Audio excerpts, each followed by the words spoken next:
156th time in his Padres career, tying him for second most in team history.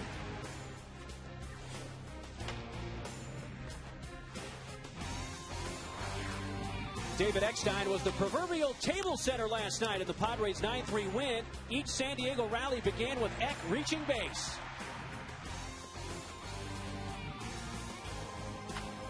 The Padres aren't only going for the series sweep today of the D-backs, but a Petco season sweep.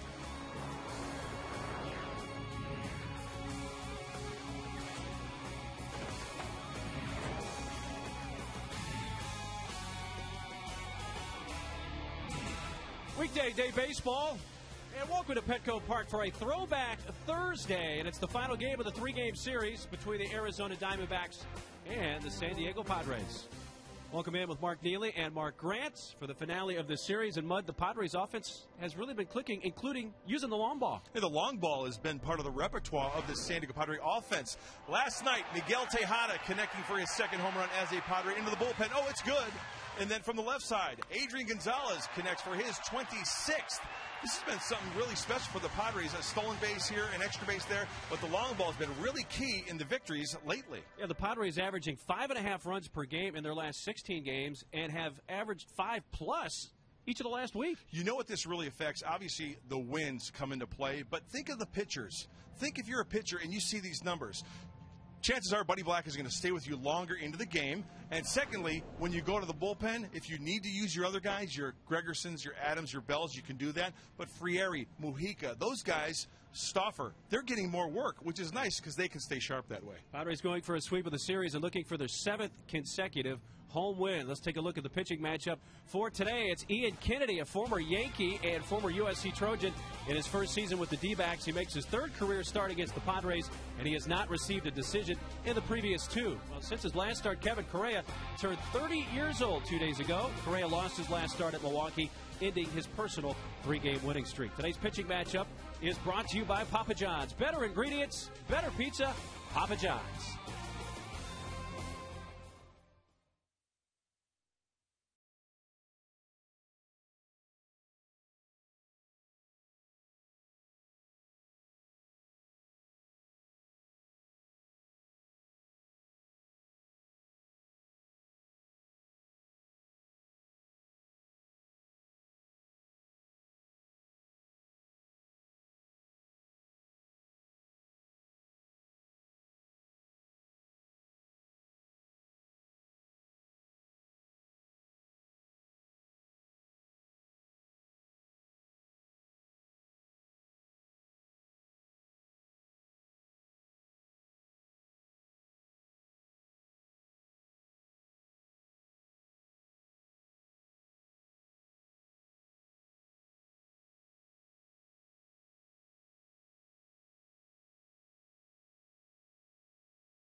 Padres closed captioning for our telecast today, brought to you by Corky's, home of the free photo termite inspection.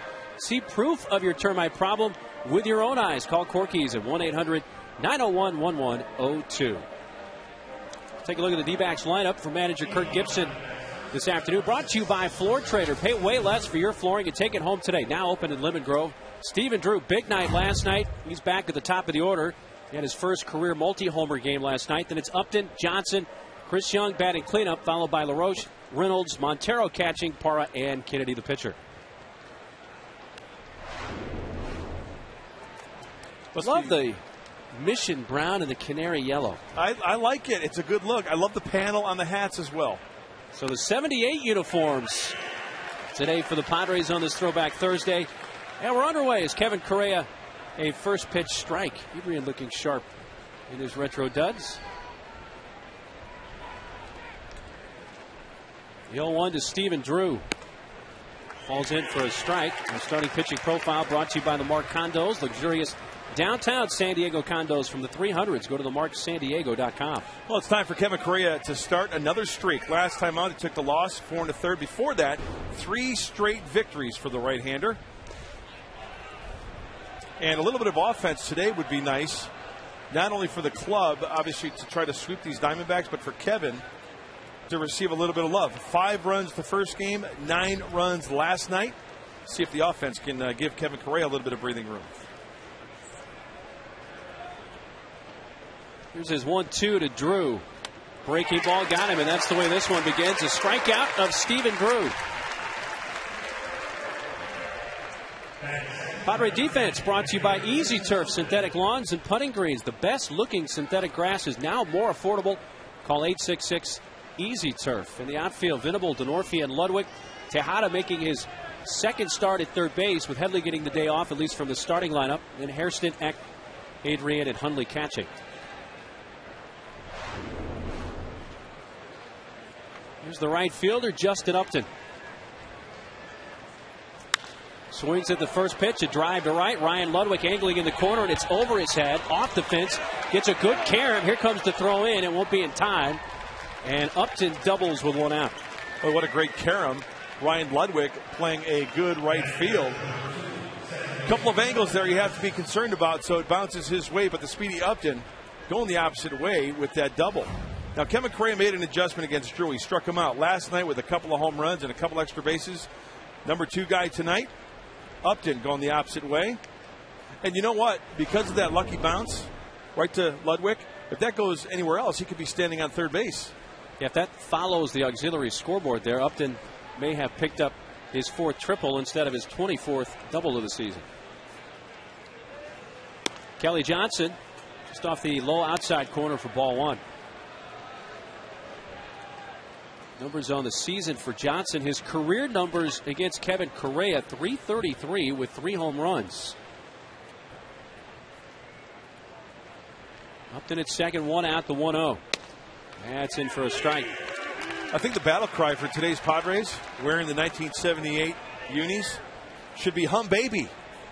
Why? Because Roger Craig skippered those Padres in '78 to an 84-78 record, the first time that the franchise finished above 500.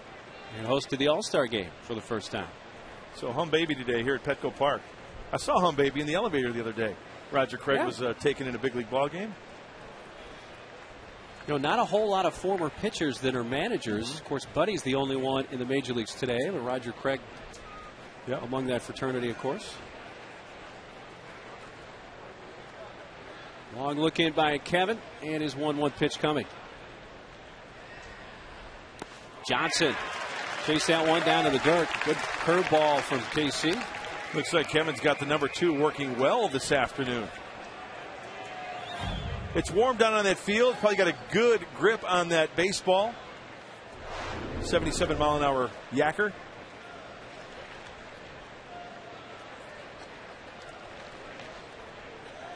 Start number 25 for Kevin Correa. Looking for win number 11. And now Hundley will head out to the hill. Of course, no retro 78 D-back unis since they didn't even exist until the late 90s. You know what I was thinking? 1978, how about PCL, Phoenix? There you go, Firebirds. Well, they were the Giants back then. Yeah, they went to those, they had those really orange, blue, white PCL uniforms. On the same page now, the 1-2 gets it past him, a fastball on that outer half. And 2 outs in the first, both coming on strikeouts for Correa. Kelly Johnson was way out in front of the breaking ball. So Kevin Correa rears back, and watch how far behind Johnson is on that fastball. That fastball is by the back hip pocket by the time that barrel of the bat came through the zone. Set him up nicely. Cleanup hitter for Arizona is center fielder Chris Young. That was a John D'Acquisto fastball right there. John D'Acquisto. He was on the 78 team. Former Padre, Giants, Cardinal, I think some of his teams. Now the D-backs CY Chris Young. 0 for 5 in this series. The Padres CY Chris Young pitched a 3-inning simulated game earlier today, 12:30 here at Petco. That dart's down low. We go about 55 pitches? Yeah, 55 pitches. It went well with the simulated game. Of course, he faced live hitters with Scott Hairston, Durango, Stairs, and other guys participating in that. And Bud says, so far so good. Took another step today. And the big thing will be how he reacts tomorrow when he wakes up after that workout today. 2-0. Just off that outside edge, 3-0.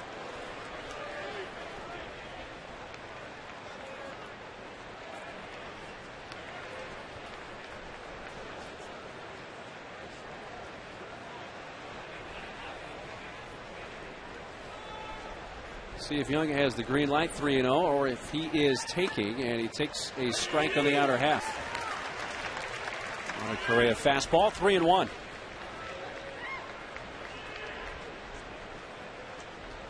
Padres have won 9 in a row against Arizona, 8 this season. The last D-backs win here September 15th of 2009 when they beat the Padres 4-2.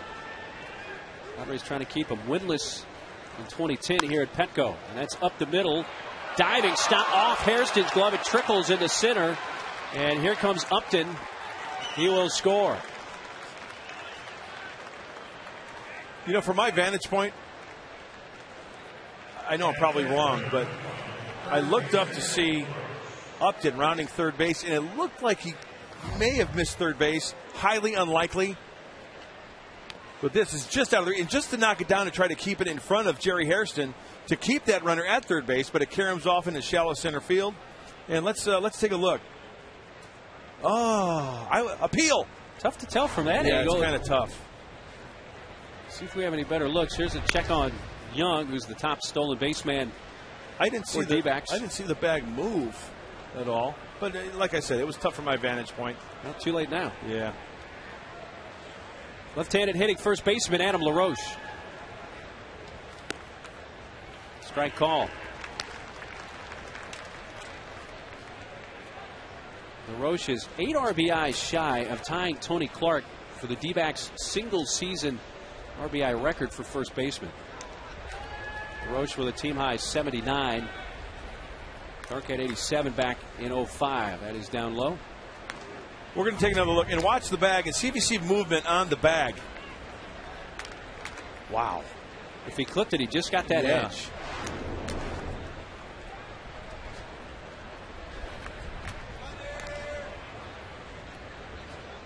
It would have been interesting had they appealed. Yeah. To get the decision from third base umpire Brian Gorman. Padres with a shift on for LaRoche. It's low. 2 balls and a strike. You know where I learned to do that? High school. You just watch every base with the hitter. Starting pitcher. Just a way to keep yourself in the game. For some odd reason, I just got into the habit of always watching runners. Everybody's watching the ball. Everybody's, seeing the runner, but never really watching them touch the base. Good running count here. Let's see if Young takes off. He does not. Grounded to first. That's fair. Right on the bag. Adrian, 3 unassisted to end the inning. But the D-backs do get a run on a couple of hits and stranded man. And the Padres coming up.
Philly cheesesteak burger at Carl's Jr.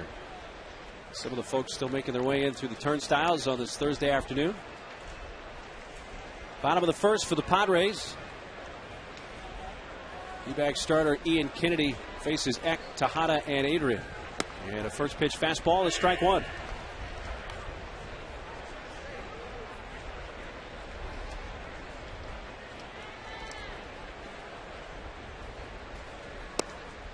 Eck takes down low. Our pitching profile brought to you by the all-new Cadillac SRX, the Cadillac of crossovers. Ian Kennedy, this right-hander, sports a fastball, change, a curve, and a slider. He really likes his changeup. He's got a good one. That fastball is going to be about 92, 93. Pretty good command of that heater. He uses both sides of the plate. And it's a knuckle curve that he throws. The old spike curve. Yep. Off the plate, away. 3 balls and a strike to Eck, who was certainly a catalyst for the offense last night atop the order. Awesome. On base 3 straight times, 4 times total on the night, scoring 3 runs. And he is on base to begin the Padres' first inning. Here's the Padre lineup, brought to you by Alpine Rock and Block. Start your next backyard project with Alpine Rock and Block. X at the top of the order. Tejada getting the start at third, with Adrian followed by Ryan Ludwig in the cleanup spot. Will Venable comes in with a 7-game streak. It's Jerry Hairston Jr. at short, Denorfia, Hundley, and Correa.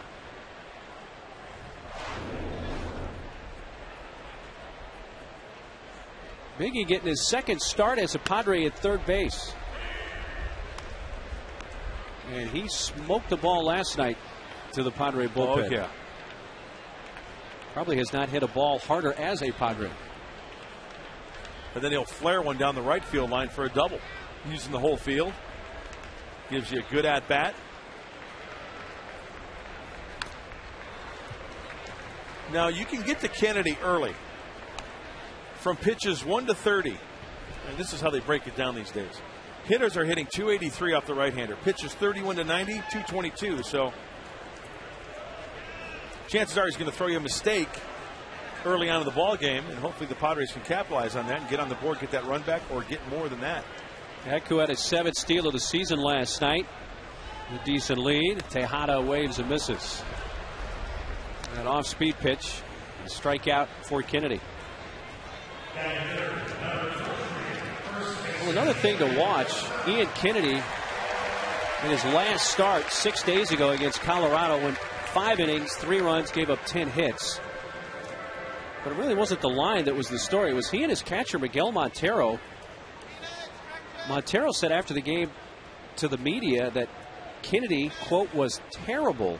He was in a different game. I got to the point where I didn't even know what to call. I was like, all right, throw whatever you want. I'll try to receive it. And he went public with that. He went public with those comments. Now, Montero and Kennedy have cleared the air since. At least that's what they say. But certainly have to watch, especially early, see if these two are on the same page. Boy, if you've got a beef with one of your teammates, I feel you got to go behind closed doors and hash it out. Me personally, you don't take that to the media. You don't quote that to the people who have the pen and paper. And I think given another chance, Montero would reconsider doing that and probably regrets having done so. I'd like to give him the benefit of the doubt. He's probably thinking along those same lines. See if Adrian gets something to hit here on 2-0. I played with teammates, and there was animosity between certain teammates. And if they didn't like each other, they just stayed away one another. But you know what? When it was time to play baseball, they went out there and gave it the best they could to try to win for the team. And if they had a gripe, they did it behind closed doors. 3-0 pitch. And Adrian takes inside a 4-pitch walk. Second walk of the inning handed out by Kennedy. Here's the D-backs defense brought to you by Mercedes-Benz. In the outfield, Parra, Young, and Upton from left to right. Reynolds and LaRoche at the corners, with Drew and Johnson up the middle, and Miguel Montero catching Kennedy.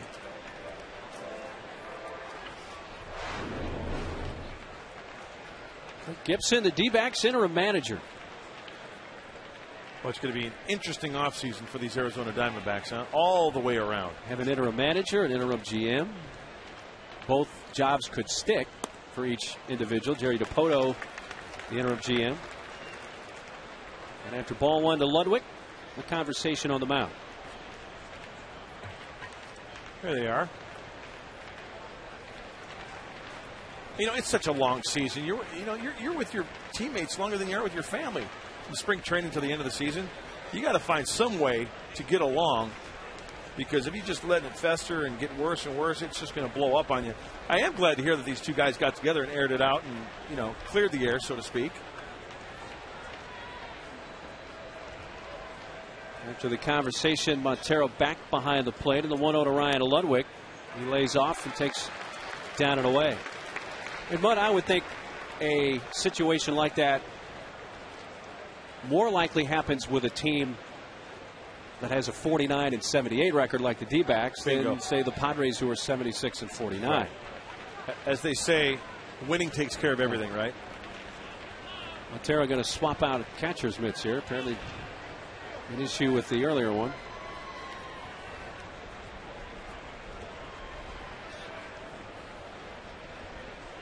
Well, 2 walks in the inning and a 2-0 count. I was going to say, I guess the glove that Montero was using wasn't liking what Kennedy was throwing, huh? The mitt that was catching the balls out of the zone. And there's one at the knees. Good two-seamer. Good movement on that knee-high fastball.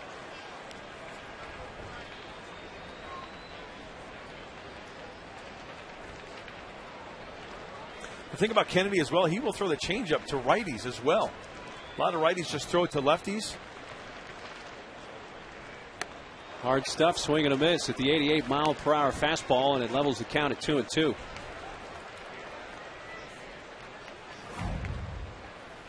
It's a good control type pitch, 88, nice and easy. Tails on the inside part of that dish.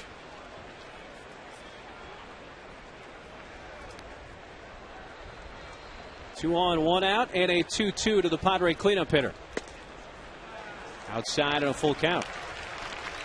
Boy, the Padres have really put together good at-bats. You know, Miguel Tejada struck out, but Eckstein made him work. Adrian up there, not much to hit. Ludwig making him throw. The next toss, the 18th pitch for Kennedy here in the first inning.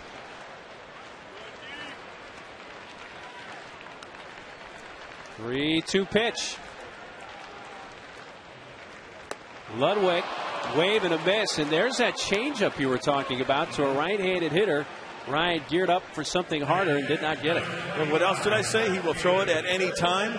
That's having some confidence, folks. 3-2. You can see it's like a you remember the term the Foch changeup? Yes. It's not a split. It's not a change. I remember Mike Boddicker back in the days labeled it the Foch pitch. 3-2, first and second, and he threw it to a right-handed hitter. That's having confidence in that pitch.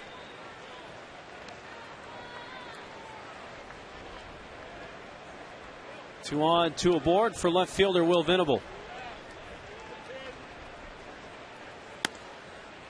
As ball, strike 1. Here's a look at that grip. The Foch changeup. Look at that. You could call it a split if you'd want, but it's not really one that's wedging in between the fingers. It's kind of just his fingers slightly wrapped around the top of that baseball and maybe choked back a little bit in his grip.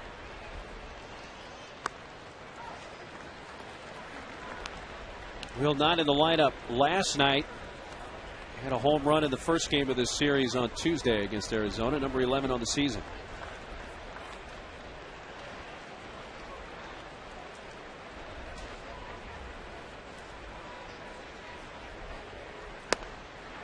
Down low, 2-1.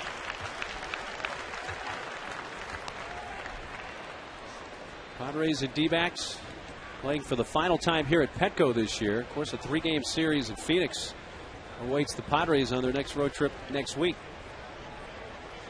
A place where they historically have not played well. I was going to say, that place has been the house of horrors, isn't it? Difficult to find W's there for the Padres. Fouled back. It's 2-2.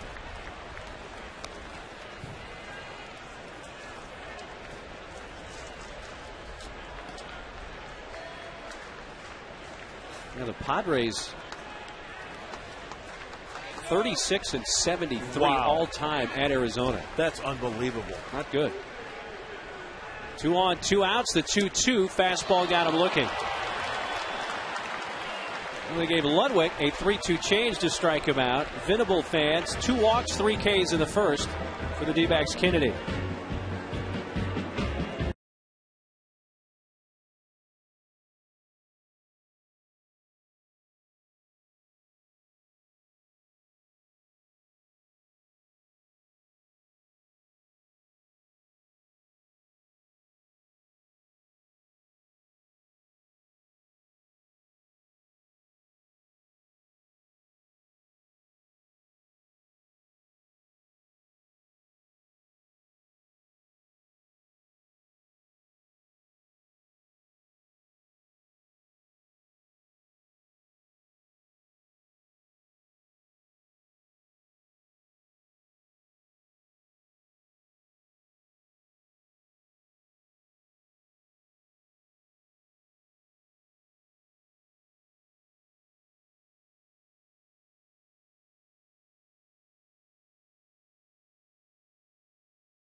All fans who purchase tickets in Section 133 will commit to stand all 9 innings to create a symbolic image of the fight against cancer.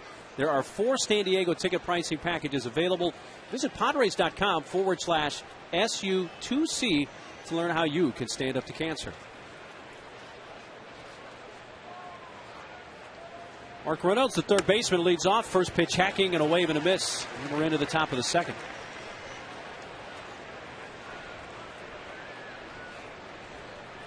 .27 home runs for Reynolds, 5th most in the National League.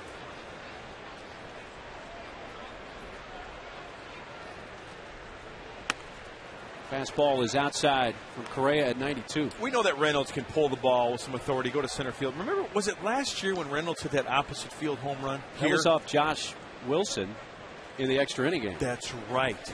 That's right. So he hit it off a position player.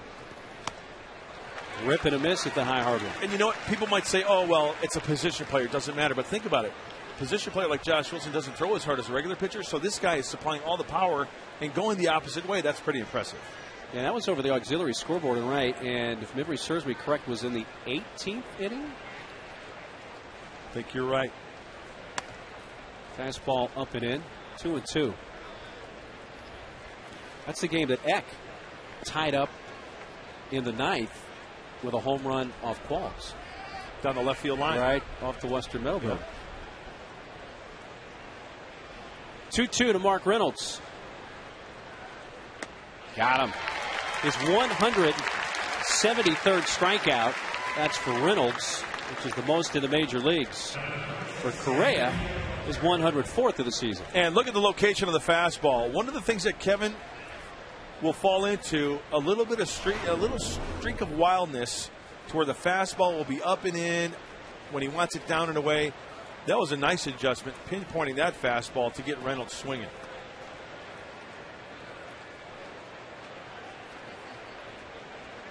Catcher Miguel Montero behind that one. That was June 7th. Arizona beat the Padres 9-6 in 18 innings last year.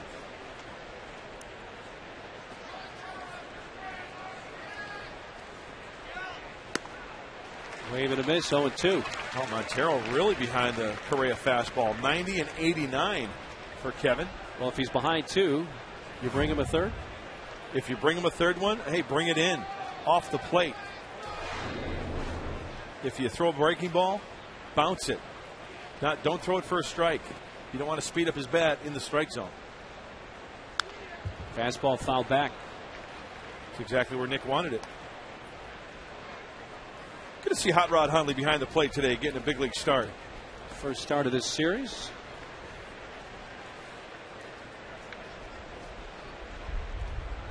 Making sure he doesn't peek. Glancing up at the hitter there, yeah. Yeah.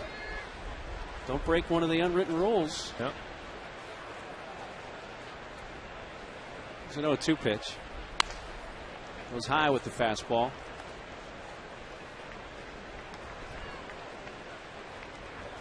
You know, another thing hitters might key on, think of this.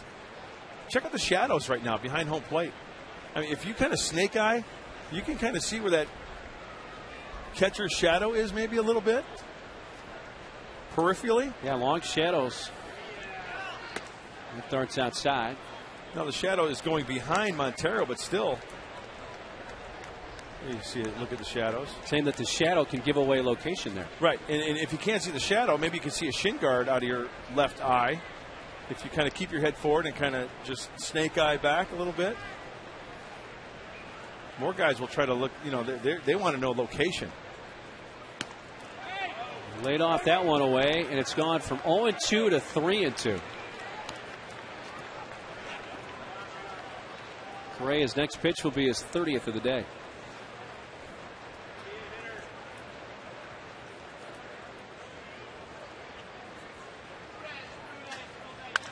On the ground at first, Adrian takes it on a couple of hops and will take it himself.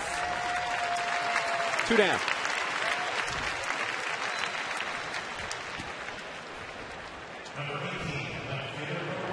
Well, 3 strikeouts, 2 3 unassisted putouts, and 2 D-back hits so far. 1 an RBI base hit by Chris Young, accounting for the only run.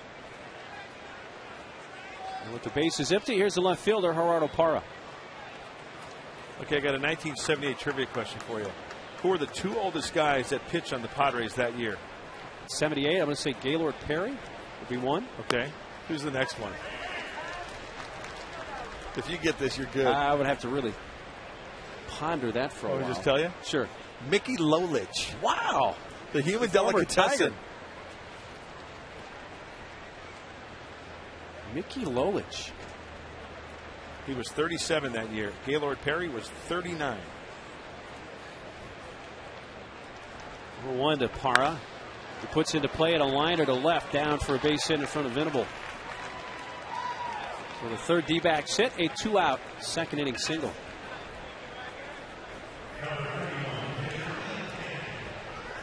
Mickey Lolich.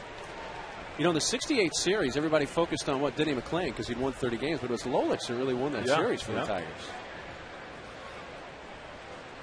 Beat Bob Gibson in Game 7.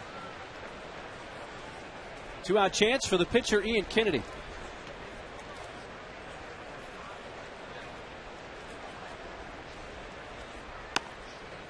Starts in with a fastball strike. Kennedy, who came over to the D-backs in the offseason as part of that 3-team trade with the Yankees and Tigers. D-backs and Edwin Jackson recently sent him out at a trade, but acquired him. And Curtis Granderson, of course, went to the Yankees as part of that mix.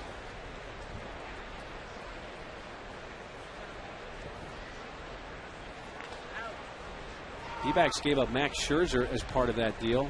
He was a guy I was really impressed with his arm last season when we saw him. Big, strong kid.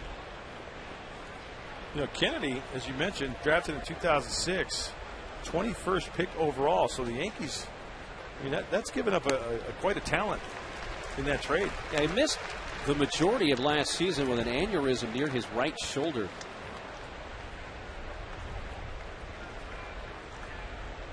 So last season, he only made 1 big league appearance with the Yankees, throwing 1 scoreless inning.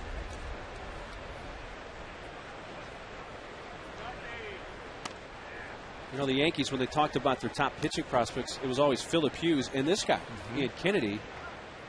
They kept Hughes. I mean, he's really turned himself into a fine one after a great year in setting up Rivera last year, now as a starting pitcher. 1-2 pitch. This is where you say, where did that miss? Yeah, and Nick Hundley was set up away. The ball leaks in. Watch the ball leak in. And according to the pitch track, it's on the inside corner for a strike. So instead of his fourth punch out, a 2-2 pitch up high and a full count.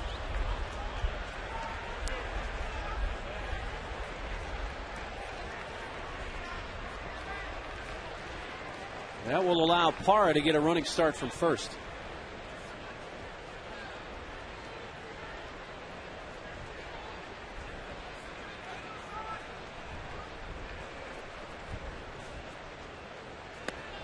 Kennedy takes low, ball 4, and a walk to the pitcher, the first of the game allowed by Correa. Wow. Kevin Correa throwing him a 3-2 slider there and missing down and away.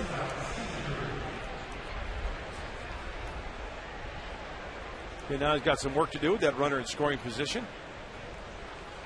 And it rolls over the order to Stephen Drew. And Kevin was very frustrated. I mean, rightfully so. As soon as that pitch was thrown, called the ball, kind of looked into the sky. Got to regroup. Dangerous hitter here. Don't need to tell you that. Correa fanned Drew to begin the game, but Drew last night 4 extra base hits, 2 of them left the ballpark, and that's in the air to deep right field. Ludwig back. It's over his head. And gone. Stephen Drew, his 3rd home run in the last 2 games. This a 3-run shot, and it is 4-0.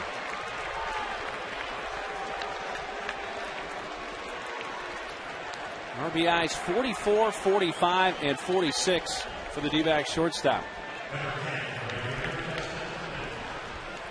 One of the home runs Drew hit last night was on the first pitch. This is a first pitch slider right down the middle of the plate, about knee high. You know, it's almost like Drew's looking for that pitch. First pitch slider right down the middle. He was all over it. Got over the auxiliary scoreboard and right, and the D-backs have added on now. A bunt attempt by Upton, and playing deep, Tejada can do nothing but just pick it up. Well, Upton, who doubled his first time, has his second hit. That's not a bad play because you've got the defense on their heels after the home run. That's quite a blow. You've got some speed. If you've got some ability to handle the bat, drop one down. That is a breaking ball as well. A hanging breaking ball. And no chance for Miguel.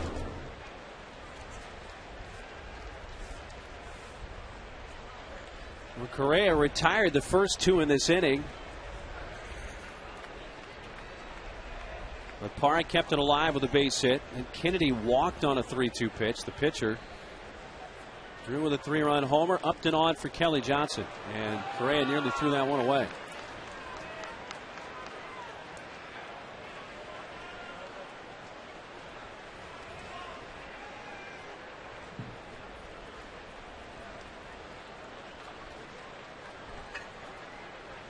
Upton with 14 steals. Ball outside. Ray's pitch count now is shot up to 41. The release point is off, inconsistent with the breaking ball and the location of the fastball. He threw a couple of good fastballs early on in the first inning. That would be, I don't want to say crossed up Hundley because there's not a runner at second. They're not going through signs there, but handcuffed him for sure.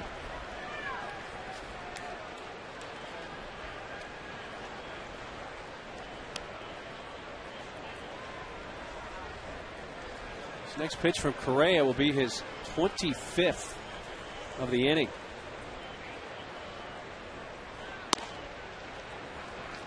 Three and 0.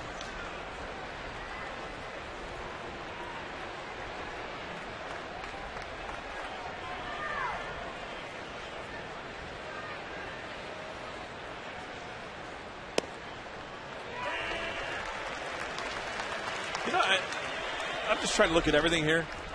Notice, I mean, Kevin's shrugging his shoulders quite a bit. You know what I'm saying? The kind of like the rolling them, feeling like a little uncomfortable, maybe. to left field. Hannibal towards the line. And Arizona tacks on 3 more on a Stephen Drew 3-run home run, and the Padres have some early work to do.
You know your organs, huh?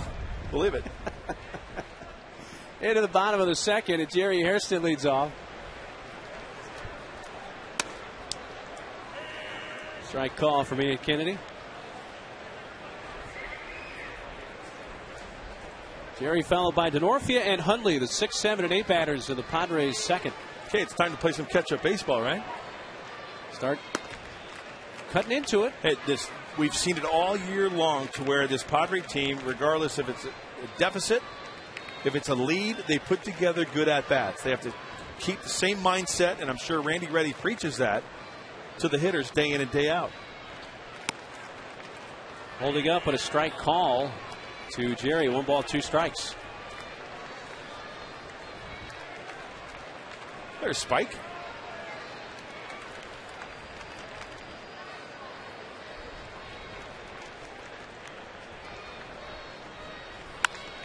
On the ground softly to short. Stephen Drew gobbles it up. 1 away.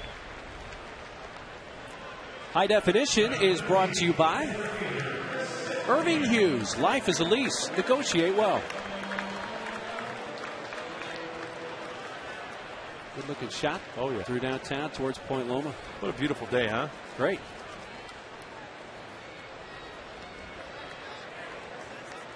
Center fielder Chris Denorfia has 1 hit in this series, but it was a bullet of a home run. And he really squared up well. His 9th as a Padre. You know what was impressive about that home run? Where the pitch was. It was up. I mean, up above the belt buckle. And he went up upper tank. He got on top of that ball and squared it up enough to where he could hit it on the line and hit it as far as he did.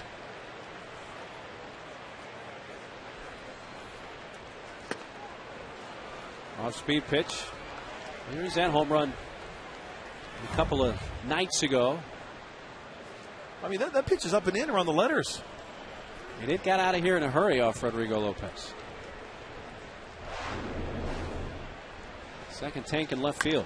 Breaking ball chopped towards the middle. Johnson charges, gets the big room service hop, and gets him by a step. 2 ground ball outs to the Padres' second.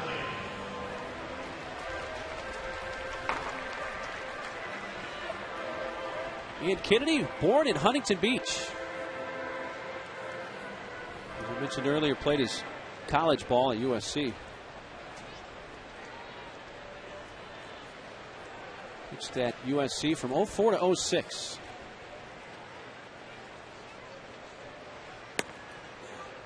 Pac-10 rival from the University of Arizona, Nick Hundley at the plate.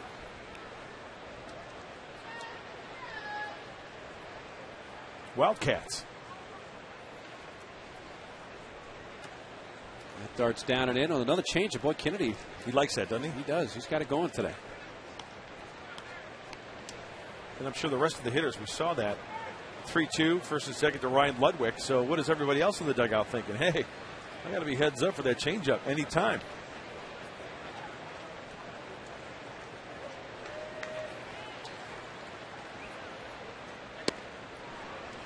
Right back to it. That one in on him, and it's a ball and 2 strikes. Speaking of the changeup from right-handed pitchers, one of the best changeups I ever saw from a righty, Mario Soto. Ooh. Over Cincinnati Red. Those with a breaking ball that's high. He had a nasty one. I mean, great arm speed, and it was the old parachute ball. It'd get to the hitting zone and just... guys would be swinging way out in front of it. 2-2 pitch, and Nick sends it fouled on the right field side. You take a look at Soto in his prime. There was a couple years span. You could make an argument he was one of the top pitchers in baseball. Absolutely. Good fastball, rubber arm, had some late life to it to go along with that little spinner that he threw up there and that nasty changeup.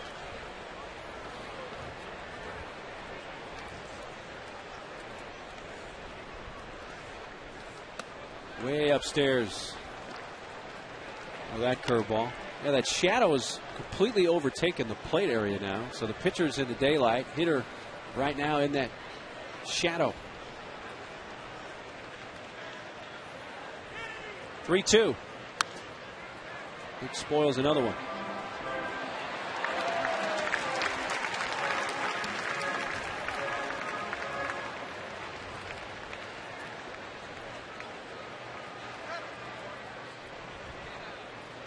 Padres since the All-Star break 25-12. They've won 13 of their last 16. Down 4-0 early today. And a wave and a miss. Back to the changeup. 4 strikeouts for Ian Kennedy, who sets the Padres down in order in the second.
And fans in attendance receive an Everth Cabrera bobblehead presented by Ashford University. You can get your tickets today online at Padres.com.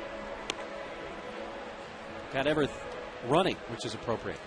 Absolutely, and it's nice to see some of the youngsters out here in this day game, 3:35 start. Enjoying a hot dog. Hey, As a Charger fan. School has started for some, not for others. It's That's kind of right. in that gray area right now, depending on the district. It's a good day Floppy for a floppy hat. lid, yeah. Want to sport your patriotic USA hat. Spend a little time on the beach. We head into the top of the third inning, 4-0.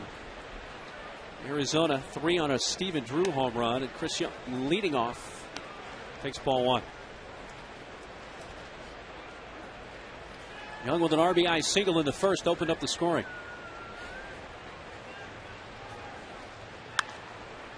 Popped up into shallow right near the line. Adrian just into foul territory makes the catch.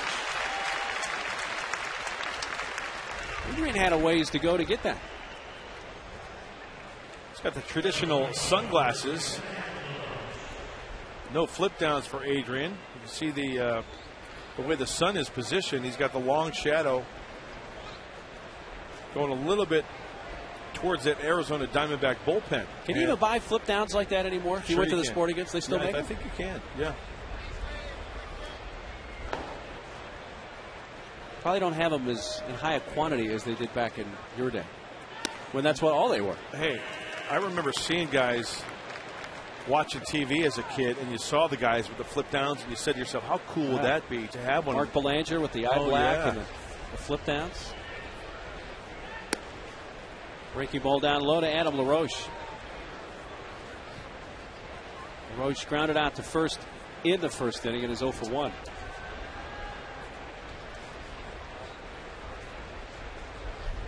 Shift is on, playing him to hit the ball towards right, at least on the ground to the right side, with Eck playing a shallow right field.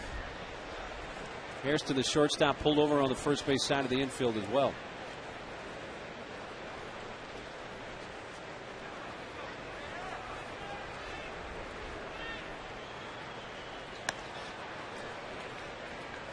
Fastball up and away. Wasn't really able to finish that heater, huh? Yeah. Kevin kind of falling off a little bit. I mean, it's okay if you fall off, but after you release the baseball, and that's what Darren Ballsy really tries to work with when Kevin's doing his bullpen sessions. Staying on that baseball before you spin. I mean, Bob Gibson used to spin, 3-2. right? And I'm not comparing, obviously, Bob Gibson and Kevin Correa, but a lot of pitchers have a tendency to spin on that front foot. Payoff pitch to LaRoche. Got him on the outside corner. Little slider there. And the fourth strikeout for Kevin Correa. Now that's a pitch you really have to stay on. Why? Because it's a backdoor breaking ball, and you need that break. If you don't stay on it, it's going to be up and away for a ball. Catches that outside corner nicely for the fourth strikeout. 2 down. Here's third baseman Mark Reynolds. A strikeout victim leading off the second.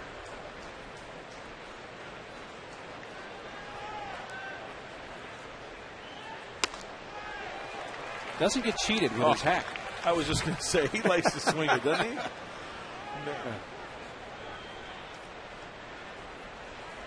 You mentioned his first time up last year, that when he helped in that 18-inning game with the opposite field home run. It's that on the ground, a hop into the mid of Tejada. The throw across down the line, but the stretch, and Adrian stayed on the base. Well, the Padres and Correa get what they wanted. That's a 3-up, 3-down frame. KC leads off when we come back.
by Irving Hughes. Life is a lease. Negotiate well. And also brought to you by Mass Mutual, a company owned by its policyholders. Great look at downtown San Diego, back inside Petco Park. Great to have you along. Mark Neely with Mark Grant. The finale of this series, Padres and D-backs, 4-0 Arizona. An RBI single for Chris Young in the first and a 3-run homer for Stephen Drew in the second. Correa did have a 3-up, 3-down top half of the inning. He leads off the bottom half and is quickly in the hole, 0-2.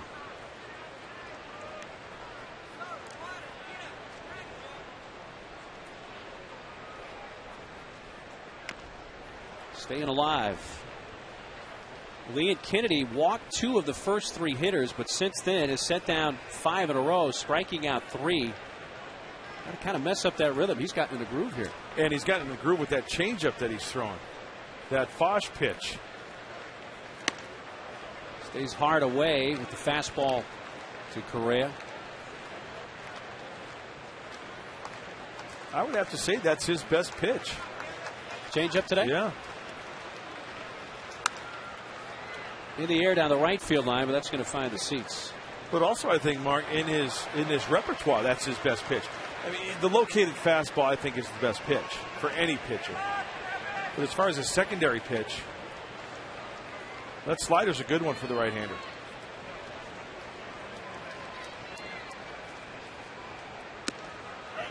And he gets the strike 3 call on the high curveball and the 5th strikeout for Kennedy. I'm sure Kevin Correa is thinking, I hope that's a strike when I'm on the bump. And that's why as a pitcher you can't say anything. You just hope that you get that call when you're out on the hill. According to pitch tracks, off the plate.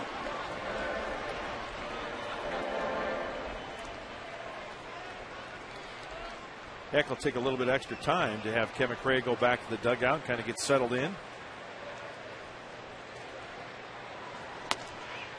Fastball upstairs to Eck, who walked in the first. David, since coming off the disabled list, 5 for 12.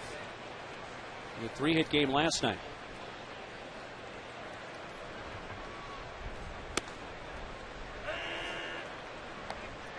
Padres came in today with that 76-49 record, 27 games over 500.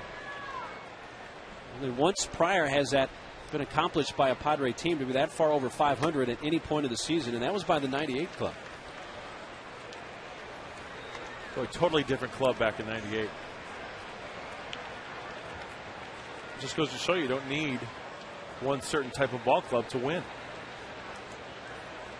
Hey! Eck gets drilled.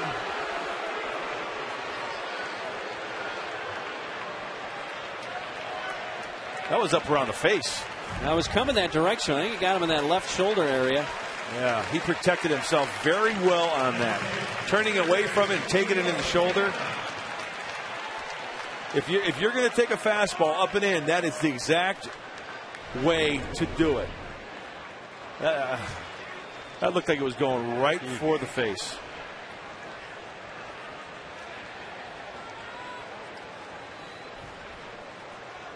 And ends a string of 6 in a row retired by Kennedy. Tejada, it's a double play ball. Johnson flips to Drew and on to first. 4-6-3 ends the inning.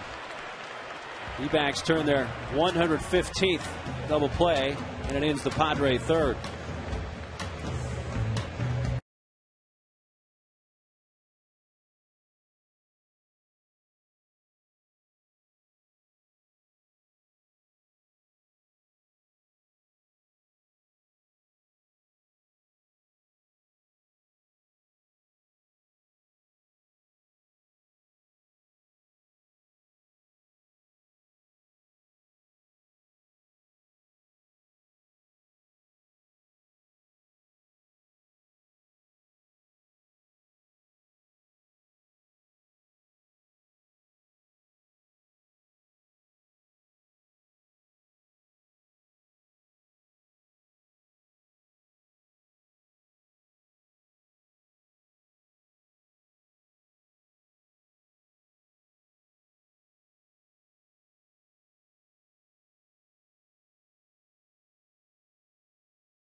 TV today to see every Padres game live or on demand on your computer. Visit Padres.com to order and get more details.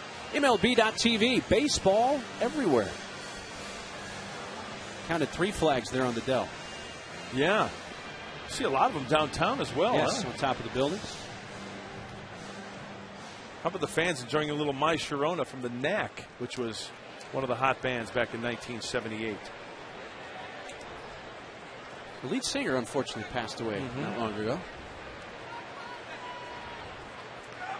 Bottom 3 up for Arizona in the 4th. Kevin Correa's 56th pitch of the day is a breaking ball strike.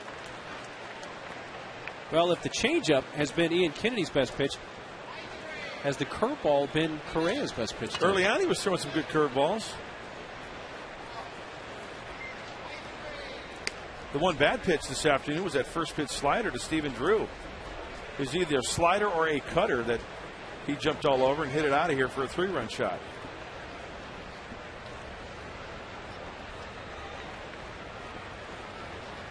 Montero with a ground out to first, his first time up, and a high chop over the mound, charged by Eck, and it takes a weird hop past him. Now he's got to chase it, but Montero going to stay at first base. That is an infield hit for Miguel Montero.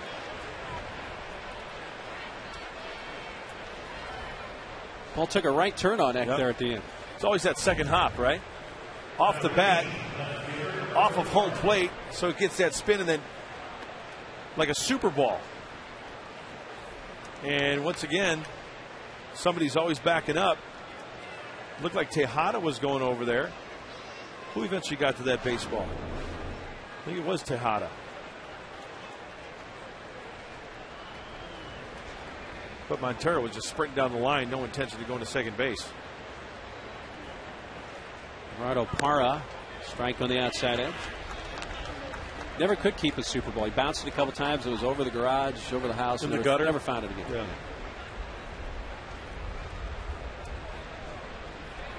You know, the Super Bowl is responsible for the name of the Super Bowl.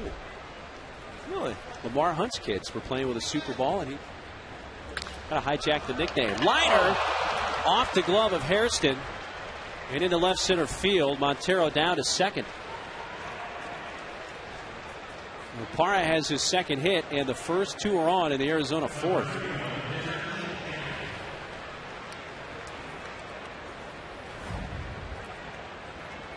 He went down and got that pitch, and you can see the ball change direction a little bit off the glove of Jerry Hairston.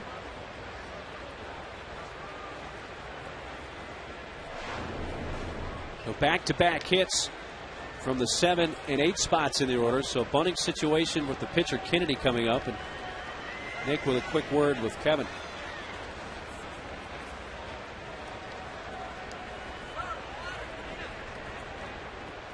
Two sack bunts on the season for Ian Kennedy, who walked and kept the second alive, which was important for Arizona because Drew followed that with a 3-run home run.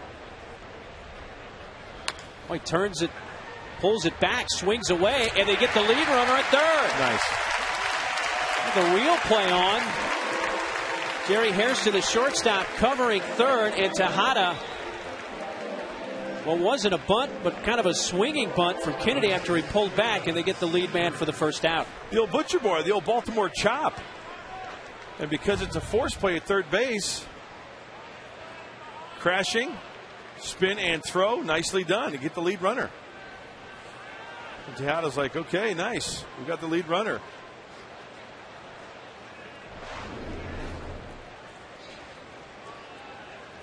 And Hairston covering the bag at third, and Tejada getting the assist. But back to the top of the order for Arizona, the guy who's been the thorn in the side of the Padres, Stephen Drew. Breaking ball in the dirt. The lead runner, Parra, was about halfway to third and went back.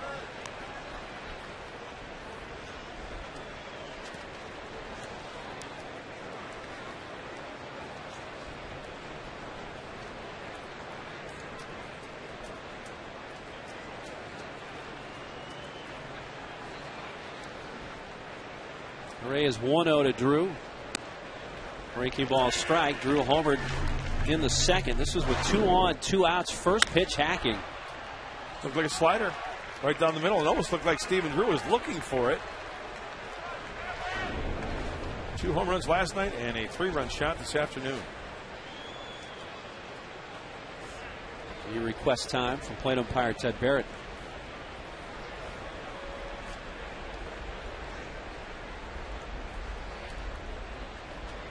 The thing about Drew is you have to be careful in all quadrants of the plate, because remember also last night he had that shot to left field for the double. Oh, he was using all field. Yes, he was. Outfield plays him pretty well straight away. Fouled back.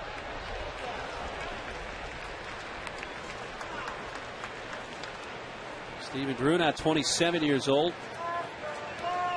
Was the D-backs first-round pick back in 2005, the 15th overall selection that year. Of course, he and his brothers, J.D. and Tim, all were first-round picks. In fact, J.D. was a first-round pick twice.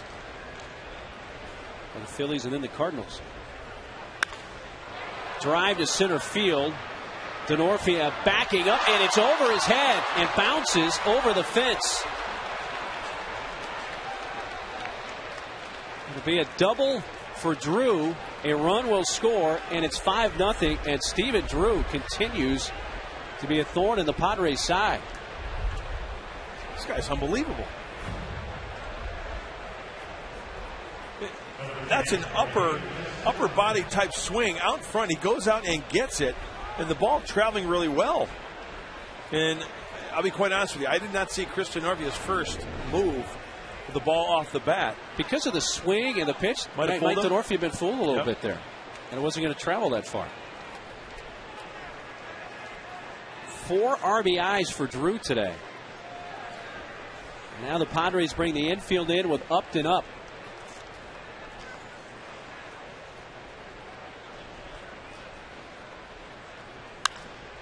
And a base hit through the drawn in right side. Kennedy scoring. Drew stopped at third. Upton's third hit of the game.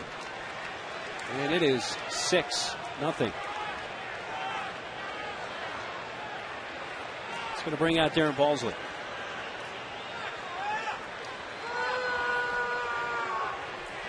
Tim Stauffer has gotten up in the Padres bullpen.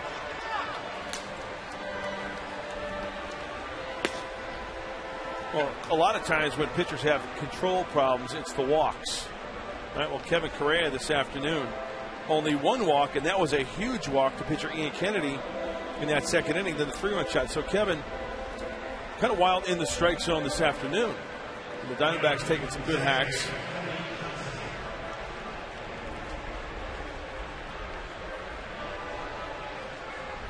The runners are at the corners, 1 out. Correa to face the second baseman. Kelly Johnson. Drew the lead man, Upton at first. D-backs have 6 runs on 9 hits. Padres have not picked up a hit yet in this game.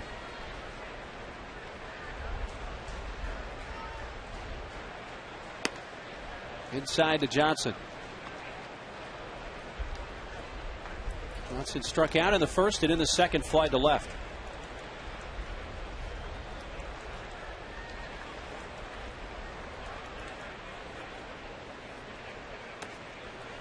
Scooped up by Hundley, 2-0.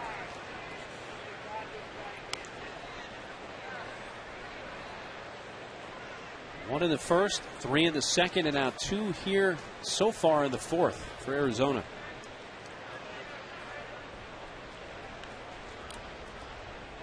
A step to third and a look to first.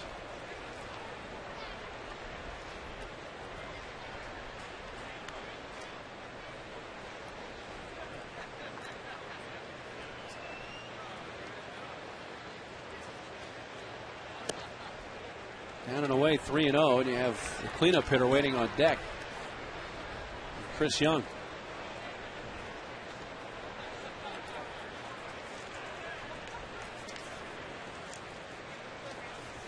There's Young, who has an RBI base hit today. You know, not only are those uniform tops different looking, all 4 of those and up. It looks uncomfortable. Just looks uncomfortable to wear. You notice Correa shrugging a little bit? I don't know.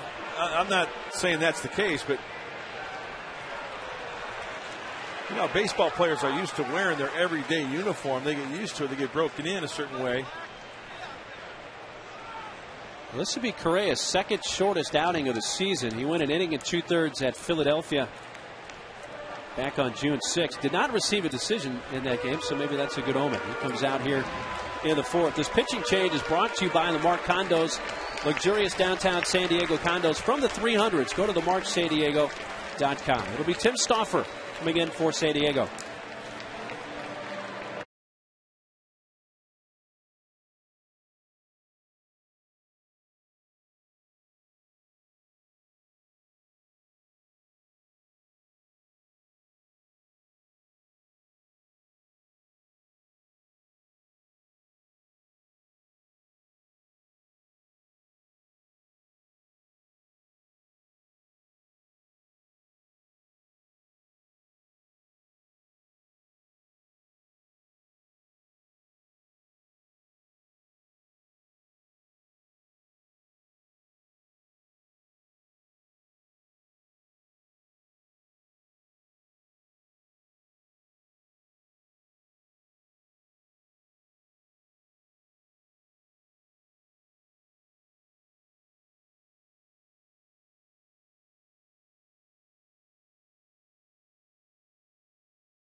Grove, make your move and open an account today. And out of the Padre bullpen here in the 4th, right-hander Tim Stauffer. Well, with the 6-run deficit, Tim's going to have a chance to maybe twirl some frames this afternoon and get some good work in and try to throw a shutout. Try to throw a shutout when you're out there and hold those Diamondbacks at 6. The big key is going to try to get Ian Kennedy out of the ballgame, get into that bullpen of the Diamondbacks because the numbers are not good. Last time out for Tim was back on Tuesday against these Diamondbacks. He pitched the 8th inning. He struck out 1 Diamondback. And he inherits bases loaded, 1 out. 2 runs already in the inning, and the cleanup hitter up for the D-backs, Chris Young.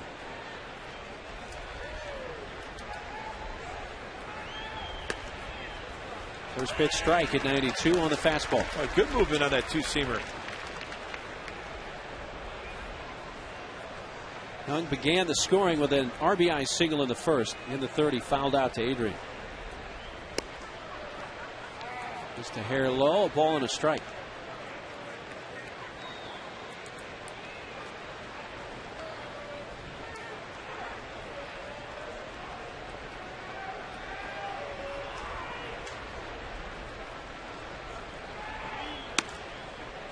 Upstairs 2-1. Well, I know it's 6-0, but if there was ever a time for a pitcher to go out there, a relief pitcher, and pick up his starter and leave those inherited runners, this is it.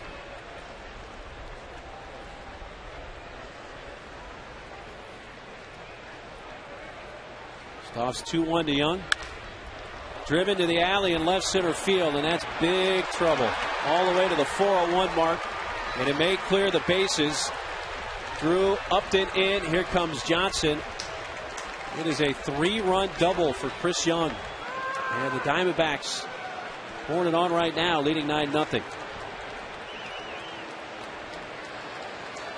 That'll close the book on Kevin Correa. Trying to keep the ball away. It was away, but catching maybe outer third of the plate, was down rather. And Young showing that strength. And the Diamondbacks pouring it on here.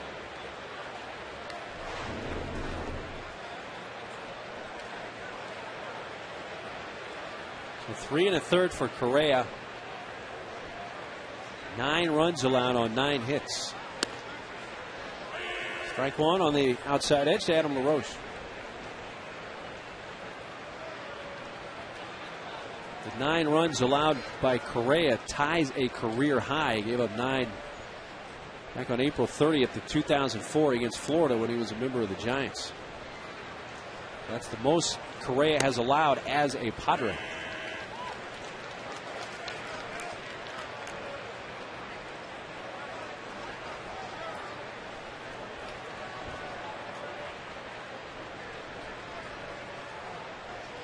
LaRoche 0 for 2 today.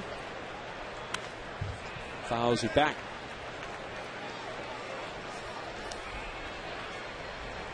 Well, Arizona hasn't won here since September 15th of last year.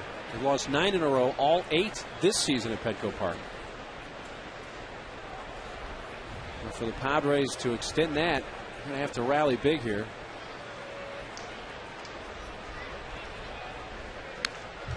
Fouled back to the screen again.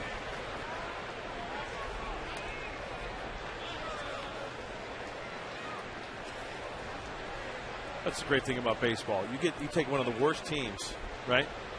Take the Diamondbacks, 28 games out of first place. Eventually, they're going to have games like this. I mean, the great teams have games like this. It's how you bounce back. It's how you avoid games like this back to back to back to back. Which has been one of the terrific qualities of Bud Black's Padres this year. Never losing more than 3 in a row, and that was that 3-game series here to the Dodgers early on. Now, the Giants are idle today, correct? They are. In fact, a limited schedule around the big leagues. There's 4 other games in the National League and 4 over in the American League.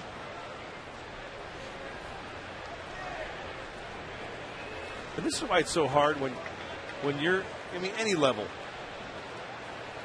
to try to maintain the same intensity as if you're up 9-0, down 9-0, or tied 1-1, tied 9-9. Well, the Padres came in with a 6.5 game lead over the Giants, but the Giants are actually 8 back on the loss side. Correct. Still 3-2 on Adam LaRoche.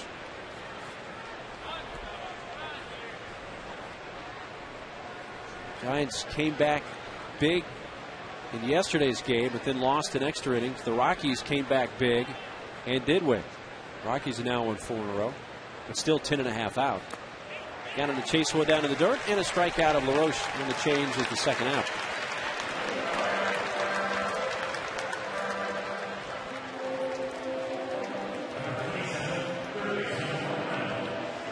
Nothing worse than, I mean, as a starting pitcher and you have an outing like that, I mean, first of all, you feel bad because, you know, you want to try to pitch well for your team and your teammates. But, you know, that shows me a lot about Kevin Correa. There's going to be a lot of guys that have that outing.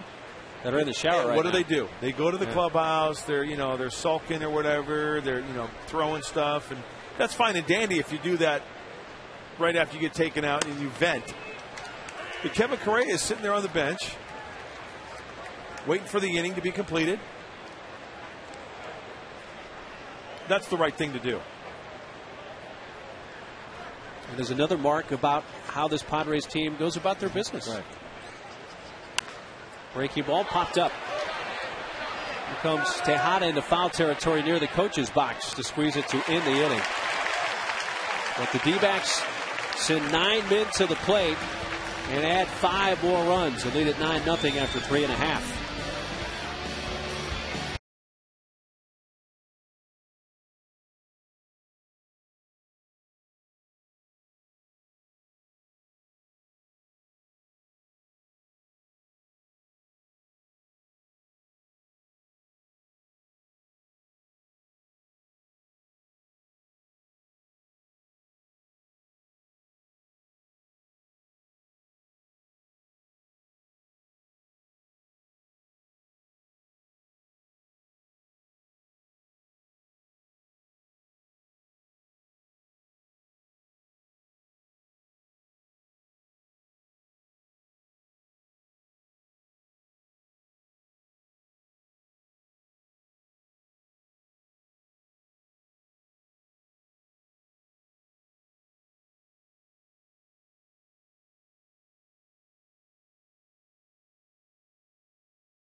To the Padres' fourth inning.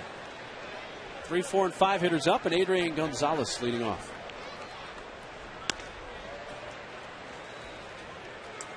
It almost looked like Adrian was behind an 88-mile-per-hour fastball, looking for something else there. That changeup has been such a big pitch for Ian Kennedy today. Adrian comes in with a 7-game streak. That's bounced up there and snagged by Montero. You know, it's not an overpowering fastball at all from Kennedy. He is free and easy with his motion. Kind of like Andy Ashby, free and easy. Saw Ash down in the field the other day. Right. He's here with his wife and 4 lovely daughters. Beautiful family. Not an uncommon occurrence to see Andy here at the ballpark. Love to see Ash here at the yard.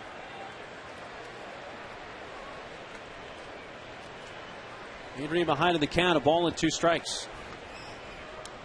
Change up. Oh, fastball. Fastball up. You could tell Montero wanted it up, and that's where Kennedy put it. He hit the glove, and he gets the strikeout, his 6th. You can treat yourself to San Diego's favorite cuisines at the 2010 Cox Taste of Downtown on September 1st from 5 to 9 p.m. Sponsored by Night and Day. Get your tickets at downtownsandiego.org.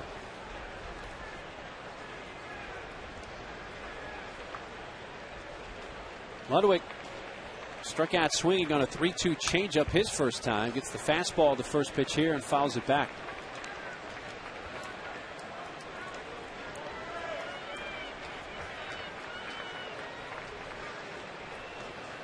Ryan playing in his 24th game as a Padre. Kennedy's fastball makes it 0-2.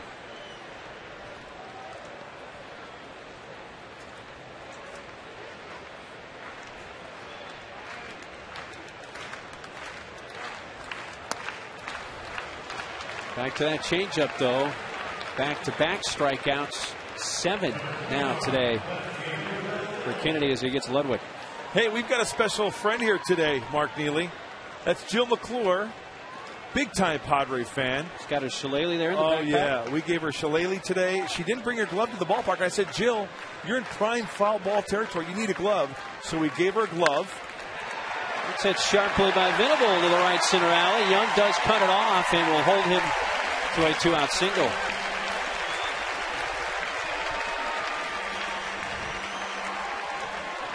Jill is a huge Padre fan.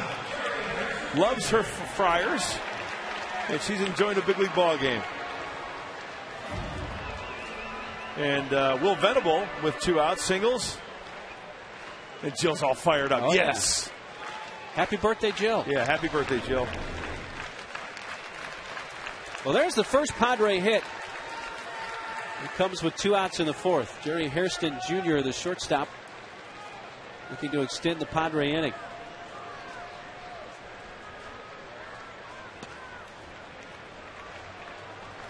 Kennedy's next pitch will be a 60. Certainly, it would seem if the Padres are to come back in this game, a key would be getting the pitch count up for Kennedy, getting him out ASAP. Well, remember I told you earlier, first pitch to the 30th pitch, 283, the hitter's hitting off Kennedy. From pitch 31 to 90 down to 222, so he finds his groove. Ball and a strike to Jerry. Hairston in the second, led off and grounded out to short. Hey, what was it yesterday or the day before where 2 teams came back from 9 runs down? It was yesterday. It was yesterday. And the Giants, but they did eventually lose in extra innings. Yeah, I think they both were 10-1 at one point. And then the Rockies and Braves, yeah. It's the fastball by him. 1 ball, 2 strikes. The only other team in the NL West in action today is the Dodgers, and they won at Milwaukee 7-1. So right now, LA at the moment 11.5 back. It's still in 4th place in the division.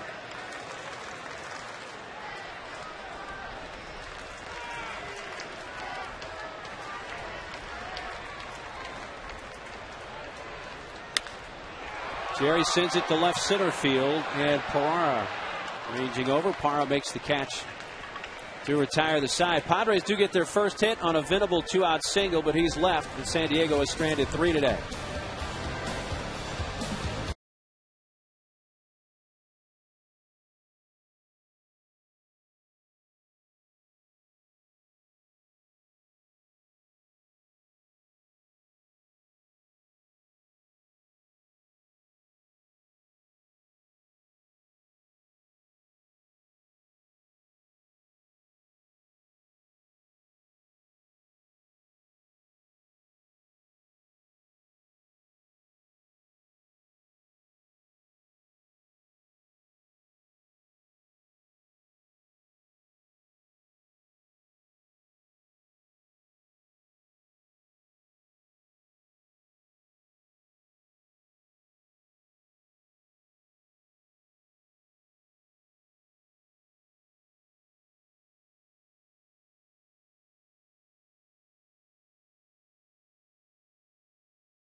Our mid-game recap brought to you by Murray Lampert Construction. Do you need more space for a new guest? Visit MurrayLampert.com to see how easy and affordable a room addition or maybe even a second story can be. First pitch swinging. That's lined into the left field corner. And an extra base hit for Montero leading off the 5th inning. And the D-backs already into double digits in hits in this one.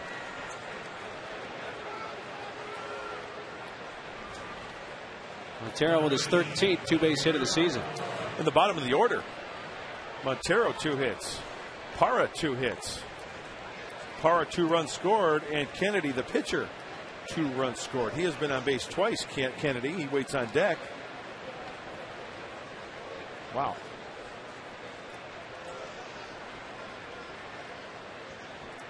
As Mud mentioned, Parra 2 for 2. A couple of runs scored.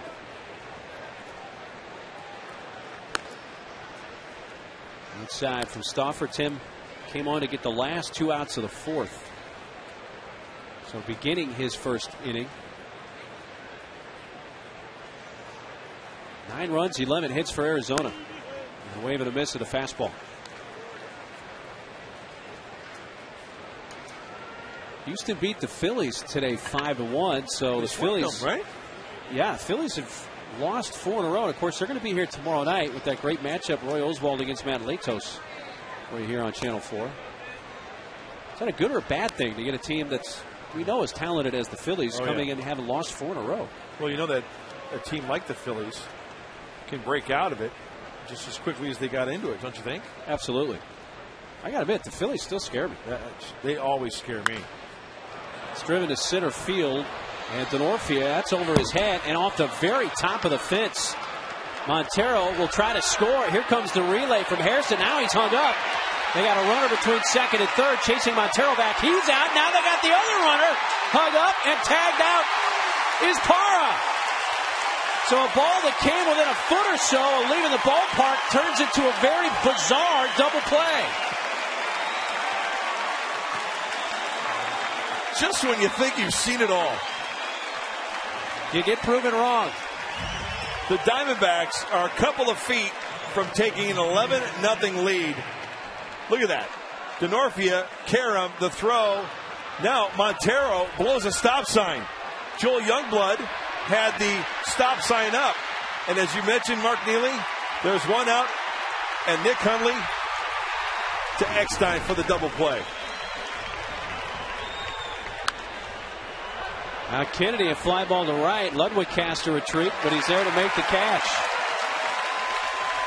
That was a very odd top of the 5th, but maybe it's what the Padres need to get some momentum going here.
Or visit farmers.com because ready feels good. And on this date in 1984, Detroit's Kirk Gibson, 2 bombs, scored 4 times. The Tigers beat the Angels 12-6. And now he's the interim manager The Arizona Diamondbacks. The Tigers started out with like 35 and 5. 35 and 5 that year. Well, that's a great start, isn't it? Not bad. They never looked back. Of course, Padres faced them in the World Series that year. Boy, Gibby and Goose. I was going to say Jack Morris, Dan Petrie. Of course, Trammell and Whitaker. Willie Hernandez. They won the Cy Young Award and the MVP that year. Denorfia takes down and away. Lou Whitaker, underrated? Underrated, Yeah, absolutely. I think so. Great second baseman. Very good. Excellent. He and Trammell were quite a combination. Denorfia grounded out to second his first time up. You know, I remember Alan Trammell telling me they played together in the minor leagues or brought up together to the big leagues and played, 18 years together? A bunch. And obviously that familiarity made for some very good defense.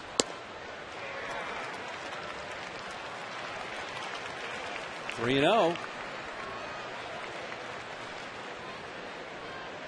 Bottom three up in the Padre fifth inning. If they can do anything, touch up Kennedy for a couple here and start heading the momentum in the other direction after that bizarre double play in the top of the inning. How you talk about a big league hang with him? Guy on second, you hit a double 2 feet from going out, no RBI. And both guys put out on the bases. Ouch. Hundley waiting on deck. 3-2 count. Denorfia. Kennedy clutching his right lower leg, and that's going to bring out the training staff. Oh yeah, he immediately grabbed the back of that right knee. Maybe it's a calf, maybe? You see him rubbing the upper part of the right calf.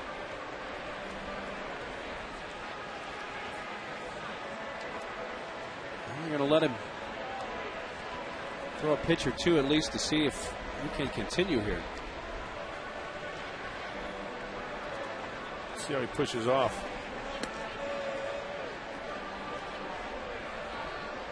It's his push-off leg after one warm-up toss. Looks like he is good to go. No visit, says the umpire. Ted Barrett.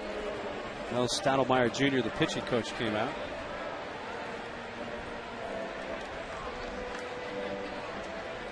You see how he goes with that Foss grip into the glove and then it'll adjust accordingly to the pitch being called.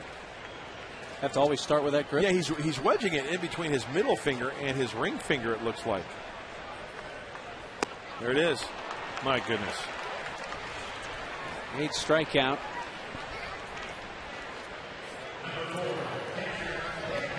One away in the fifth. Good arm action.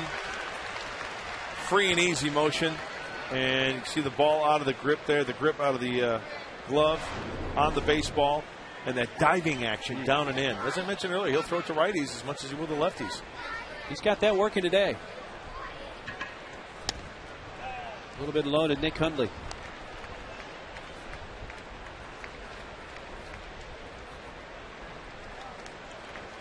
Nick, a strikeout victim in the second. Holds up and takes low, and it's 2-0.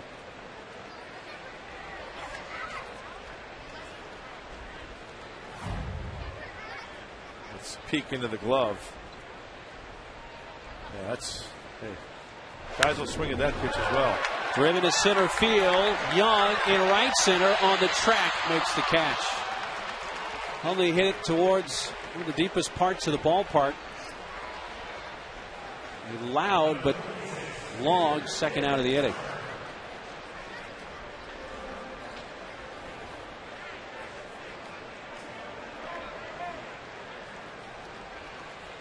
Here's the pitcher, Tim Stauffer. 1 for 7 on the season. He came in and took over for Correa with 1 out in the top of the fourth.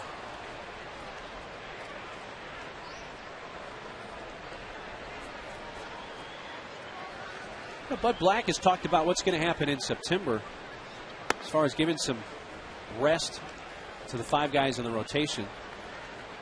Corey Lukey, who's in AAA right now, seems to be a prime candidate for that. It would be a surprise to see Stoff get a start or two. Absolutely. Give a guy an extra day's rest or two. No question. You know what? As I look at my schedule, only 2 scheduled off days in the month of September. September 2nd, September 20th. So you might see that, right? Very well may. Of course, rosters expand in 6 days, so we could see Lupke at that time. He's been pitching well down in the minor leagues. 3-2. You know what's nice about the schedule in September? There's a long road trip from the 13th to the 23rd, but after Colorado and St. Louis, they've got that off day on the 20th where you can come home and then drive up to L.A., so it breaks it up a little bit. Well, Ian Kennedy, through 5, has allowed only 1 hit and struck out 9.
On the Phillies at 105, and the first 10,000 kids 14 and younger take home a Padres metal lunchbox presented by Bank of America. Don't wait. Get your tickets today at Padres.com.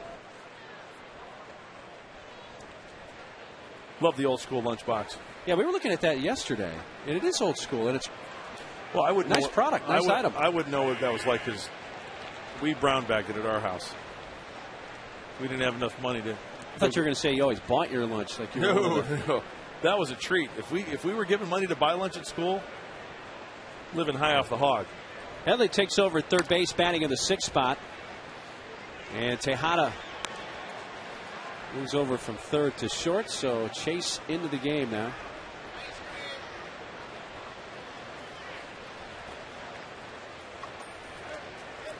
Top of the order in the Arizona 6. D-backs with 1 in the first, 3 in the second on a Stephen Drew home run, and they added 5 more in the 4th.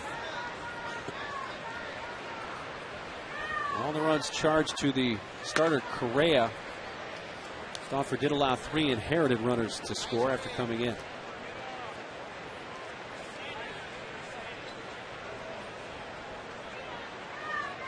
Stephen Drew with a homer in the second, that 3-run blast, an RBI double in the 4th, and it's down and in, 2 balls, 2 strikes. So Drew is 6 out of his last 7 in this series with 3 home runs. Those are softball numbers. Beer league softball numbers.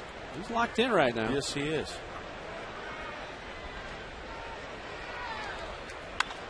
Pulls it to Adrian, who makes the catch. Adrian kind of coming out of that shadow where he was standing.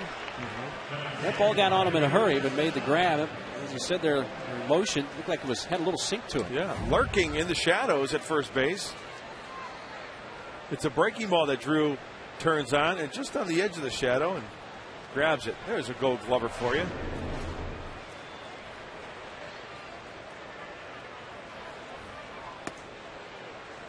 Justin Upton Artie has a 3-hit day. He has a single, a bunt single, and a double. 2 runs scored and 1 driven in.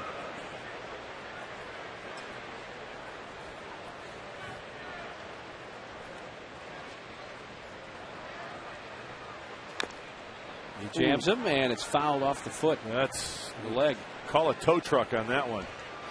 That sounded like that all shoe. Let's take a look. Maybe the front one. Oh, the back one. You don't see that too often, do you? Had to come up and got him on the shin as well. So call a tow truck and a shin burger? The combo with fries. Upton on a 1-1 pitch. 1-2. Good movement on that 2-seam fastball from Tim. And you know what that means? He's getting through his pitches well. The arm strength is there. He's got a good tight breaking ball. Upton fouls it past third base coach Joe Youngblood. Justin Upton just had a birthday yesterday, and he's all of 23 years old. My goodness, it seems like he's been around forever. He was an all-star last year. Made his major league debut in 2007. Oh, cup check. This is why you wear your cup, ladies and gentlemen. There's a lot of guys, believe it or not, that do not wear a protective cup. Well, I'm squirming in my chair right now, but you bring up an incident. You know, Carl Crawford got hit when he was trying to get back to first on a pickoff attempt. And basically by his actions and the pain, let everybody know that he doesn't wear one. Hey, now. Now, apparently a lot of outfielders, which of course Upton is, sometimes choose not to wear I know. That amazes me. Because they kind of seem, or feel like it slows them down a little bit. And they need the speed in the outfield. A few uncomfortable smiles in the D-back dugout there. Upton ready, and he takes strike 3, and may want to just go hang out in the fetal position. He got hit everywhere below the belt. He doesn't want to take another swing. They get Upton for the first time today.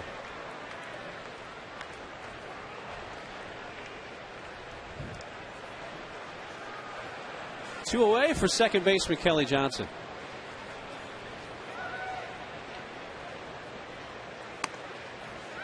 Breaking ball from Stuffer up and away.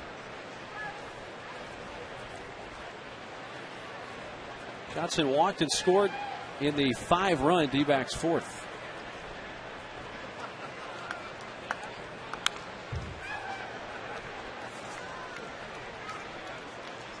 Kelly Johnson having in many ways a breakout season, which seems odd to say for a guy that spent 10 years in the Braves organization, about 5 of them in the big leagues.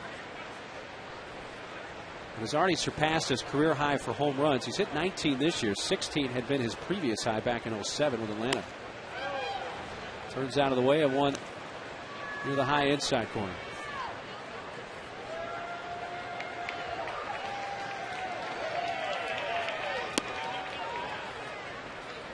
You know, there's some guys who get opportunities and it just doesn't click until a little later, right? There are guys who get opportunities and right out of the get-go, they get it. Just might take longer for some guys. It clicks. But Johnson was signed as a free agent in the offseason to a 1-year deal. You know, there's a pretty good number of guys that signed 1-year deals last year. They're going to be free agents at the end of the season. Line into the alley in left center field, and Venable unable to cut it off. It takes a couple of hops to the fence, and there goes Johnson to second with a double, his team leading 32nd of the season.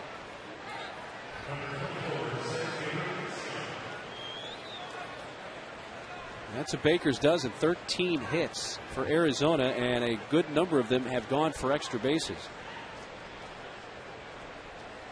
7 of them have been extra base hits. Chris Young has one of those extra base hits.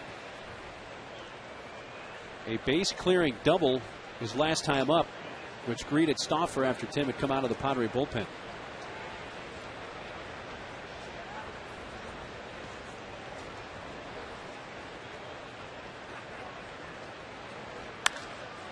Young sends a high fly to left. Venable is not sure where it is now. Does he have it? He tracks it and makes the catch. Boy, Will had the arms out for a while. Did not see that off the bat, but is able to track it down to win the D-backs 6th.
Getaway. John Weisbarth, Bob Scanlon, post game this afternoon. Scan needs to break out the rally smoking jacket. Have you seen that? Was he going Hugh Hefner on us, or pretty what? much? Yeah, it's really? a red smoking jacket. He had it on again last night. And I need to give him a rally shillelagh.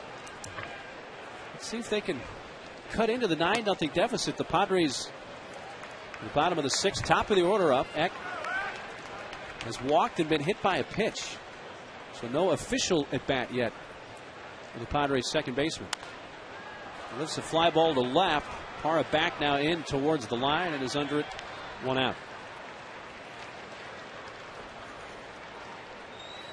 When did the smoking jacket come out? I only noticed it recently, within the last 3 or 4 days. Does it like have his initials embroidered and all that stuff? I have not noticed any scanned initials on it. It's just a red, he calls it, I believe, the rally smoking jacket. Really? Yeah. So if he puts it on today and the Padres come back, the thing's got some mojo. Yes, it would. I want to see him model it with just the smoking jacket and like furry slippers. Are you going to supply the slippers? Sure. I don't know if Scan has that in his closet. Here's Tejada. Fastball at 89 upstairs from Kennedy. Miguel fanned in the first, then rolled into a 4-6-3 double play in the third. One of 9 strikeouts for Kennedy today. That one came up. Got Miggy while in the batter's box. By the way, the 9 strikeouts have tied a career high for Kennedy, which he set earlier this year, May 19th, against the Giants. And I will reiterate, one of the main pitches is that changeup that Kennedy throws.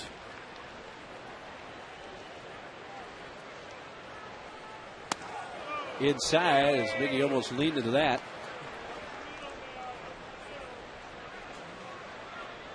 But because of the injury to Brandon Webb and the trade of Dan Herrod, maybe de facto, but Kennedy's the ace of the D-back staff now. Even though he's still a young guy. That's bounced to the right side. Johnson spears it. And 2 away in the Padres' 6th.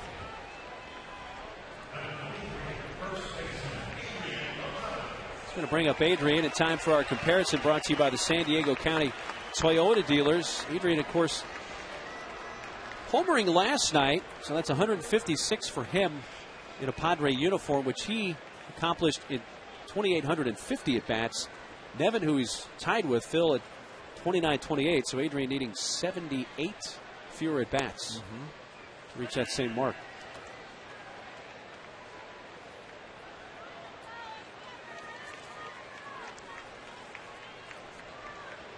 And he's creeping up on Nate Colbert, who has the Padre all-time home run career mark at 163 for great Nate. You wonder if the ballpark, Jack Murphy, San Diego Stadium at the time, had a little more friendlier hitter dimensions, how many Nate Colbert would have hit. Well, we talk about that quite a bit because when Nate was playing, they just had the concrete wall all the way around. They didn't have that inner fence. And I remember my good friend Bob Chandler, he kept stats for everything, which was awesome. He told me once how many balls he actually hit off the wall. That stayed in play, obviously. It was a pretty significant number. That would have been And if you would have added those, he would have hit so-and-so many home runs. Got Adrian to chase that high fastball again. A career high 10 strikeouts for Ian Kennedy, who has shut the Padres out through 6.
$7 a.m. Subway, eat fresh. And by Cox Digital Telephone. Ready for cheaper calls? Go to Cox.com. Happy to have you with us on this Throwback Thursday afternoon. Mark Neely with Mark Grant and our terrific Channel 4 crew. Tommy Knoll, by the way, directing today. Yes, and Eddie Barnes back in the saddle producing. And I want to give kudos to Missy Moore, who did an outstanding job of producing last couple of games back on Tuesday and Wednesday night. Adam LaRoche hacks it towards right center field. Ludwig over his head and bounces to the fence. LaRoche gets in on the hit parade, his first of the game, but it's number 14 for the D-backs and a leadoff seventh inning double.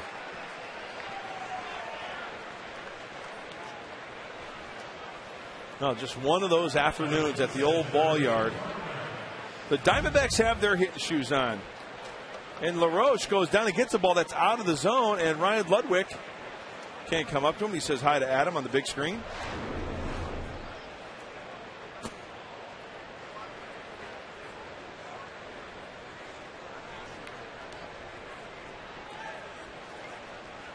Well, that leaves Mark Reynolds as the only D-back in the starting 9.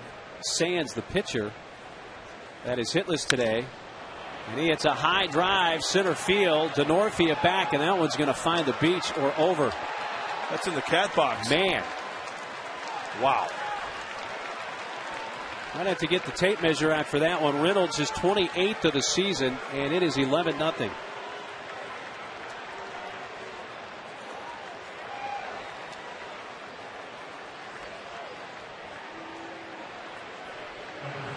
RBI 72 and 73 for Mark Reynolds. We talked about the strength of Mark Reynolds. That is a slider down. He takes it the opposite way, right to the litter box. That cat went over the litter box. Man, that's some kind of strong. You know, that's not far. I remember early in last season, Adrian hit what has gone down as the longest home run at Petco Park history. He hit one 458 feet. That was April 26th of last year off Pittsburgh's Ross Allendorf. And that was in the same vicinity. That one right there hit by Reynolds. I think Adrian's may have had a little more distance on it because Montero's called out on strikes. I'm sure they'll post it here perhaps in just a bit, but I'm going to say that's... Did that thing hit concrete? I saw it hit concrete on the fly. Yeah. So I'm looking at 440 there. That's my first guess.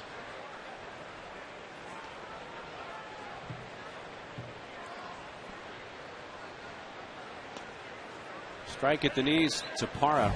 Here's where it landed. Watch it come down. Right there. Yeah, that's 1, 2, 3, 4, 5. I counted 5 rows up. Yeah, over the beach. And you know, at first I thought it was like the first row, but after that, look there, that's 5 rows up. Yeah. Cocktails. Parra went up after it and skies a fly ball to left. The Venable is under. Parra retired for the first time. He had 3 hits prior to that. And the pitcher Kennedy is going to continue and bat for himself. You know, we've talked about Mark Reynolds, and obviously the strikeouts are an issue. He set the major league record the last couple of years. But along with that, you get what we just saw. And that's... Tell you what, this guy can play in my lineup any day. Big time power. He's gotten a lot better at third base. He had some issues at third base defensively. Worked with Manny Williams, I know, a lot this spring.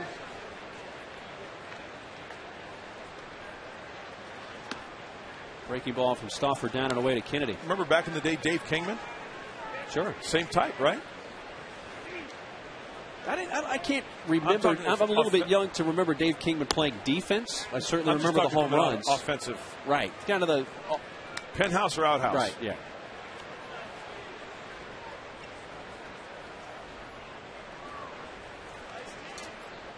Kennedy has scored twice today.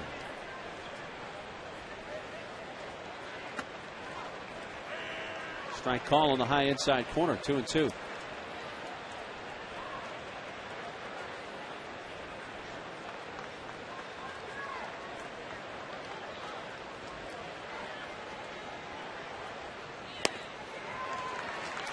And the second strikeout of the inning for Stauffer, but Mark Reynolds, 2-run blast over the beach in right center. Time to stretch at Petco. It's 11-0 Arizona.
FanDiego.com. For ceiling fans, go to Fan Diego.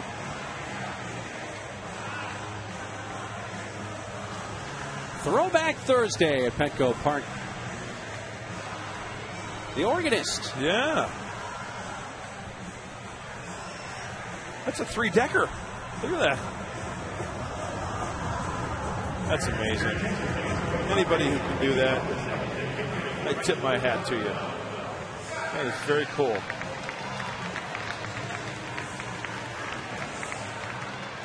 Ian Kennedy back to the mound facing Ryan Ludwig. Due up, but Scott Hairston will pinch hit. And a first pitch strike.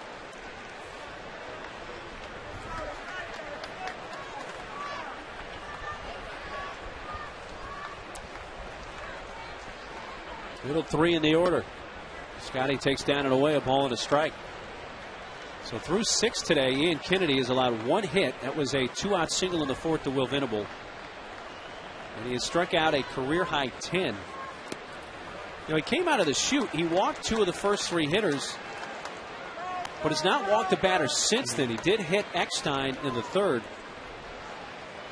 but he has been stingy with the base runners. That's what I mentioned earlier about the batting average against the first 30 pitches off of Kennedy. Hitters were hitting .283, but Padres just could not get to him early, and he has settled in nicely.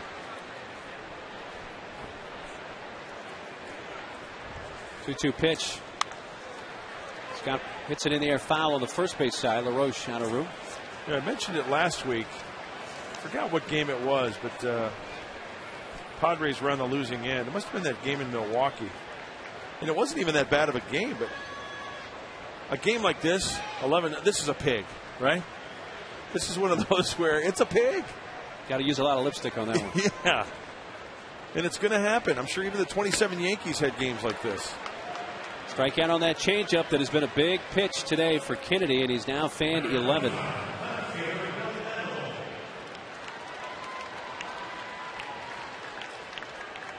San Diego Hyundai Dealers 7th inning stretch your dollars. You can get more MPG and the assurance of America's best warranty. Go to San Diego Hyundai Dealers.com.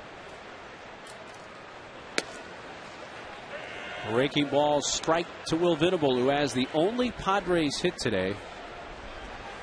A 2-out 4th inning single to right center.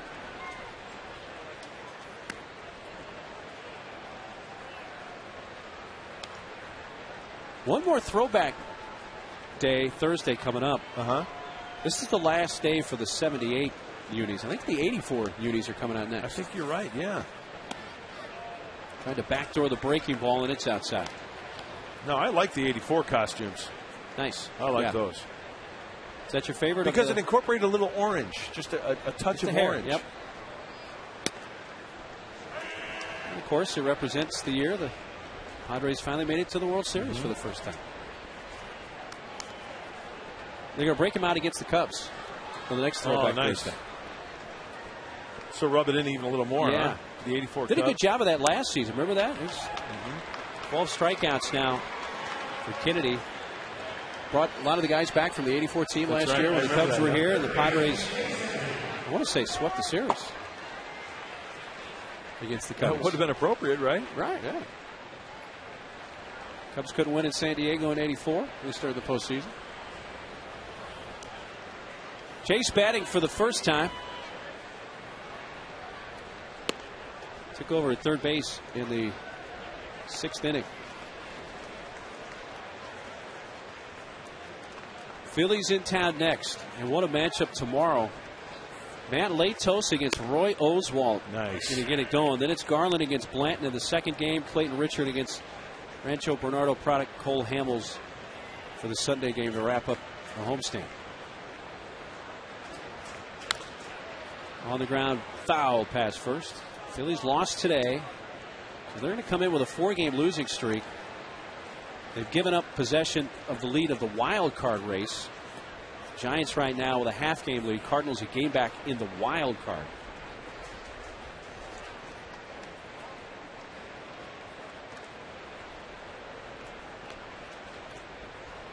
So if the season ended today, and I know it isn't,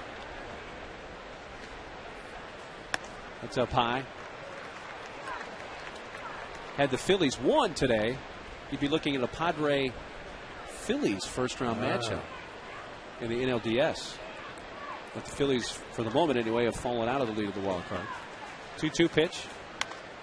Breaking ball towards third. Caught knee high by Mark Reynolds. 10 in a row retired by Ian Kennedy. We have finished 7 here at Petco, and it's been all D-backs so far.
To 7 p.m. It's free and open to fans 21 and up. Enjoy beer, games, food, music, and more, all before your Padres take on the Phillies at 7:05. The party will be on J Street between 7th and 9th, so don't miss it.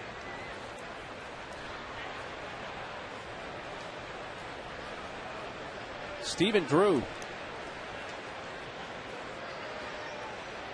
He wears number 6, but for the last couple of games, he should be wearing 3 because he's hit more like Ruth. Nice. Pop to all fields as well. Yeah. I think you got to put him on right here, don't you? Get him. Yeah, I know. That's why I was chuckling. Go-to pitch. Broken bat foul. Broken shillelagh there. He needs some new lumber. Hey, we're talking about the playoffs. And let's, the Padre players and buddies certainly are going to talk about clinching before it happens. Right. But let's say the Padres get in. Okay. Hypothetically. Hypothetically. We're fans. You and I, speaking as Padre fans, are there certain teams in the National League you would prefer not see get in? Because for me, the Phillies come to mind right away. I would really prefer the Phillies not make it. Yeah, well, and on that same vein, I would like to see the Cardinals not make it. The Phillies lineup have always scared me. And even though they're in this little bit of a funk right now, they're the team that can just bust out. And of course, they got a Holiday. And the pitching as well too. Yeah, but they're also a team that has been there before. Right, and that's huge. They won a World Series in the last couple of years and lost one last year. But then again, on the other hand, the Padres have proven that they split 4 games in Philly. Yeah. Yes, and I think it's going to be. There's a strikeout of Drew for the first down of the 8th. You know, all during the season, the Padres would face new teams, and the talk was, it's going to be a big test for the Padres to see how they do against this team. That was in May. Then it was June. It's going to be a big test for. Well, you know what? They kept passing all those tests. I think it's now maybe the other a team test for the other teams against this Padre team, because of what they have done consistently all year round. Hey, this is going to be a huge series, really, for both teams, certainly. But the Phillies are coming here tomorrow with a 4-game losing streak, have fallen out of the lead for the wild card, and a couple games back of the Braves in the National League East. 3 at the moment behind Atlanta. So that's a huge series for Philadelphia coming here. It's popped up on the infield. Tejada moving behind the bag to make the catch. Well, the Phillies scare me for what you just said. I mean, they've been there the last couple of years. Veteran team. It would be tough to face them in the first round, knowing it's a shorter series. Sure. And you got to face Roy Halladay most likely in the first game. Oswalt, and then him Cole again. Hamels perhaps, or depending on, they may only have 2 guys at the rotation. And the Cardinals, for this reason, Padres have been to the postseason 5 times in their history. They made it to the World Series twice. The 3 times they haven't, they've lost to the Cardinals in the first round. And I know this is a different team, it's a different era, but even with Carpenter and Wainwright, just avoid that whole situation. Keep the Cardinals out. Because what the Padres have done against the Reds, Atlanta's a very good balanced team. Yeah. Look at the Padres schedule, or the record versus They've done really well against the Central. 23-7 against the Central this year. Swinging a foul at the plate, they got a piece of. But that was when they, and I'm not taking anything away from the Padres, but remember they caught Cincinnati at a time early where they weren't playing well at all. But I like the Padres' chances against the Reds. I like them against Atlanta, even though Atlanta's a well-balanced team. If the Giants get in as a wild card, I definitely like the Padres. The way they played against San Francisco.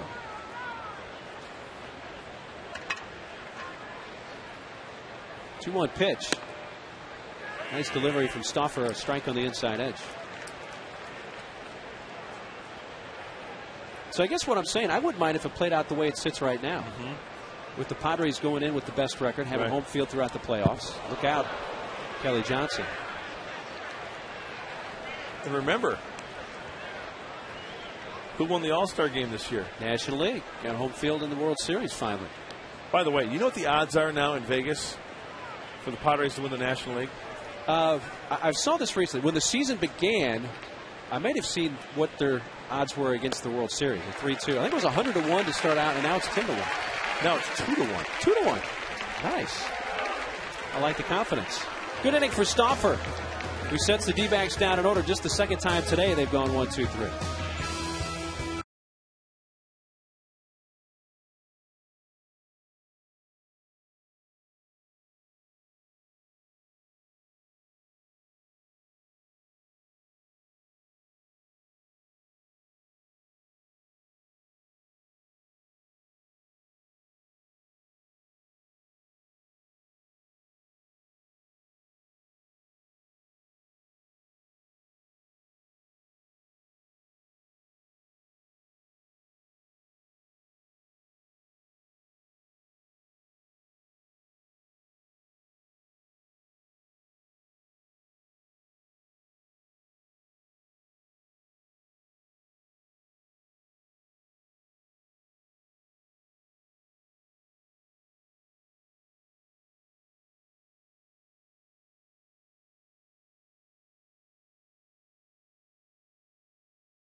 Padres on Twitter at twitter.com/SDPadres. Become a Padre fan on Facebook at facebook.com/Padres or read Friar John's blog for all the latest team news at Padres.com. Don't miss any of the action from your San Diego Padres.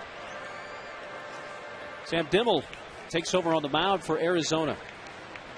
Dimmel is usually a mid-relief guy for Kirk Gibson Diamondbacks, getting some late inning work with the 11-0 lead. Cutter, fastball, slider, and a change from the righty. Always working from the stretch. Northia goes around for strike one. 11-0 Arizona. They got 1 in the first, 3 in the second on a Drew 3-run homer, 5 in the fourth, and 2 in the seventh. Drew has knocked in 4 today. Young has driven in 4. Padres only hit a winnable 2-out 4th-inning single. So Ian Kennedy goes 7 scoreless innings for the D-backs today. 1 hit, 2 walks, and a career-high 12 strikeouts. And you look at Kennedy's numbers this season in his different outings. He threw 7 scoreless against Atlanta back on June 9th, allowed 3 hits, 5 walks, 6 Ks. But numbers-wise, and maybe even stuff-wise, you can speak to this, Mud. He might have thrown his best game of the year here. Absolutely. No question. And, you know, when you look at Kennedy, remember Daniel Hudson now. He's another good young arm that they've got over there in that rotation. We saw him over in Arizona. And him from the White Sox. I liked his stuff as well.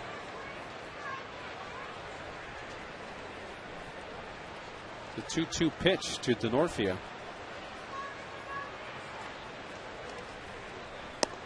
Down low. You know, you think about the White Sox. Of course, there was the Peavy deal last year, and they gave up Clayton Richard, among others. Now Hudson. They've given them some pretty good young pitching to get more veteran guys. Yep. And I don't know if that's going to work long term or not. We'll see. But they have opted to trade some quality young arms to get some older guys in there. More experience. 3-2. Bounced up the third baseline foul.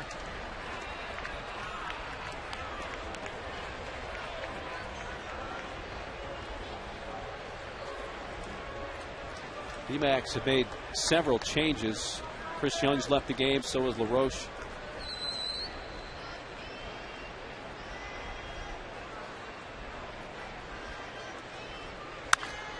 Up the middle, and there's the second Padre hit of the game.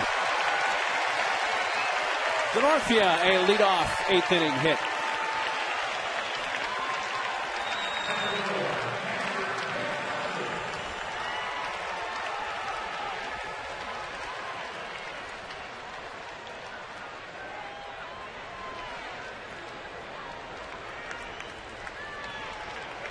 Padres put the leadoff man on base for the first time since the first inning.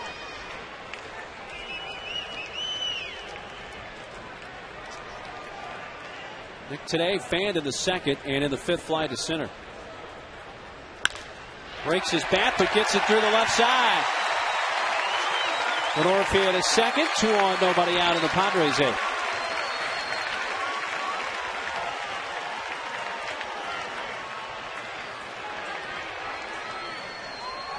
All right, it is 11-0, and it is in the bottom of the 8th.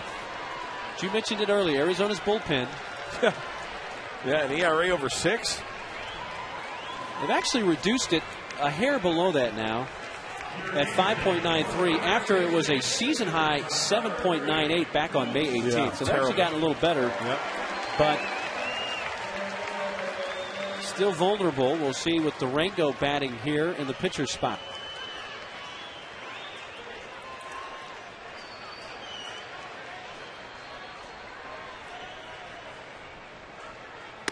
Now, this is another one of those games where you just hope. Well, you want to keep everybody healthy, right? Yes. I mean, a loss is a loss. Is a loss. Whether it's 11-0 or 2-1. Exactly.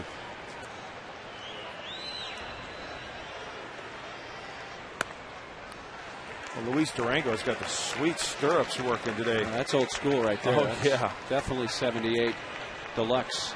Oh, love that.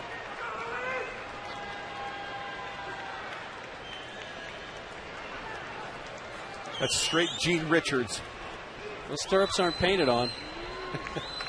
It's the 1-1. High chop. Dimmel fields, turns, throws. Close but out.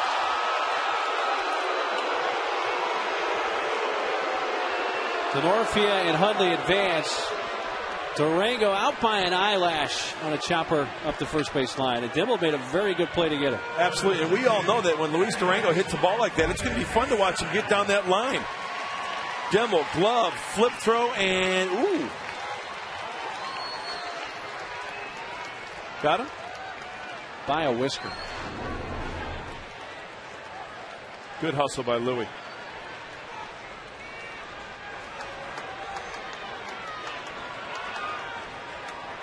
Top of the order, and Eck. He's walked, been hit by a pitch, and flying to left in his only official at bat. 0 for 1.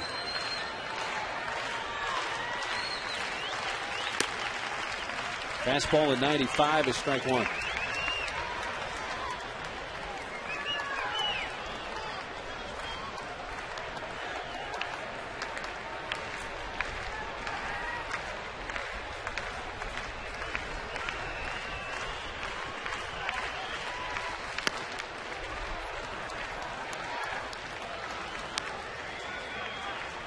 Three-hit night last night for Eck.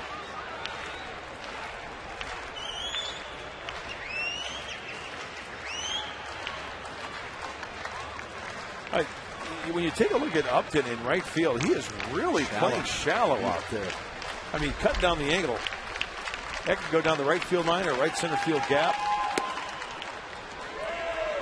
Dimmel drops in a slider for a strike.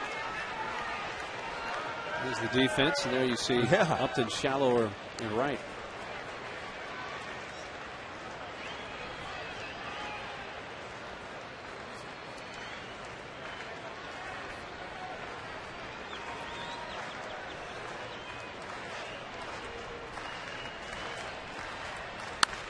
Eck going the other way, fouls it down the right field side.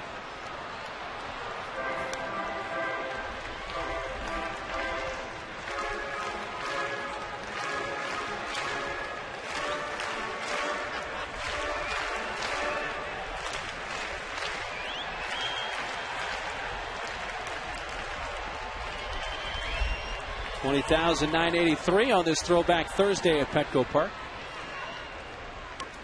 Eck just throws the bat at it, makes contact, and gets a piece to foul it off. Love that. Fouling it off, throwing the bat just to get another pitch thrown his way. That's a hit and run swing there, huh? Trying to make some contact and did.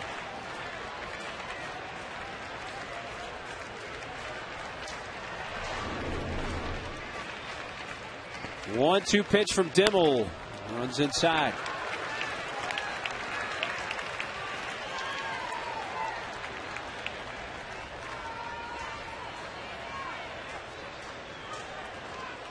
Padres trying to get on the board here in the 8th.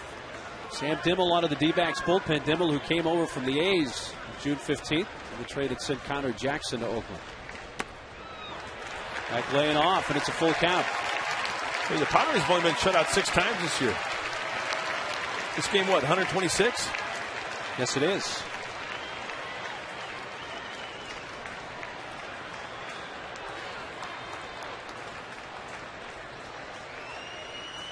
Three and 2.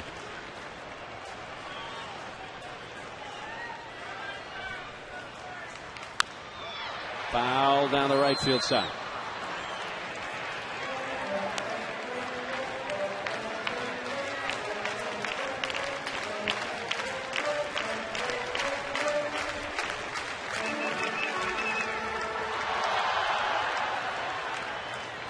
Those kids still have smiles on their faces, huh? They're just enjoying the big league ball game. Kind of a rally cap there, huh? Got an inside out. 3-2. Knocked down. Dimmel comes home, and he has Denorfia in a rundown, and the throw hits him in the back. Denorfia will score. Hundley to third, and Eck down to second. So the Padres get on the board and make it 11-1. Well, Dimmel somehow was able to get that ball like a magician behind his back and threw home. Got to preserve the shutout. I thought this ball was ticketed for center field, but Demmel, like you said, Mark, I think he caught this ball behind his back. He's falling off the first base side.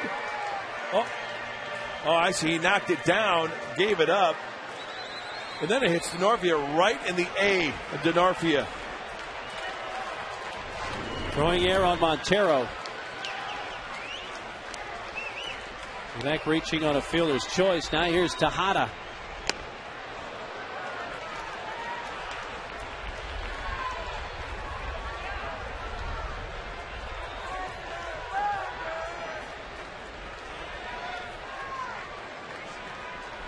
Miggy today 0 for 3. Rounded out to second his last time up. It was interesting, Demmel. Maybe the catcher Montero said something right away, like throw home or home. Because he didn't hesitate at all. You're up 11-0. Usually a guy's going to take it out at first. Exactly. But he came right home with it. Now, if it's a force play, you can understand that, right? But yeah, you're right. Get the out.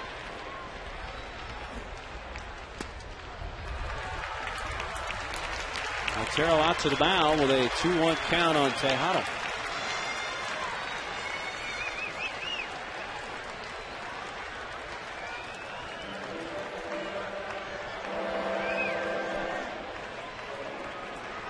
Two hits in the inning and an error have produced the first Padre run of the day.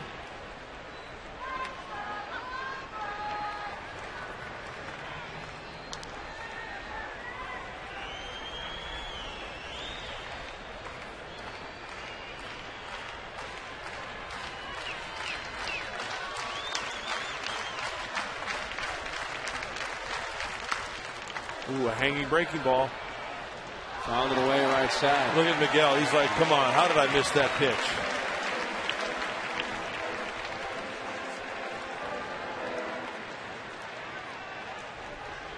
Next pitch for Demmel will be his 25th of this inning.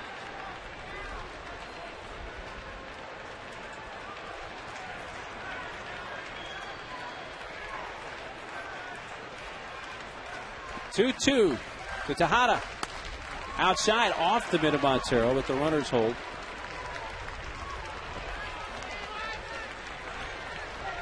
With the lead runner Hundley at second.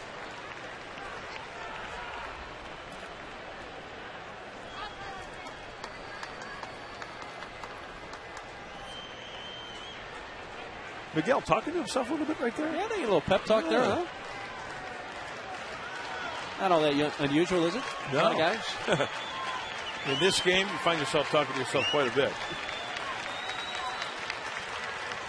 3-2. Did he hold up? He did. Ball 4. Loads the bases. I guess who's coming up for the Padres?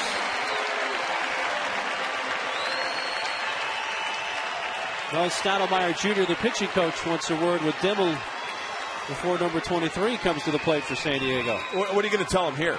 Yeah. Don't walk him, but don't give him anything good to hit.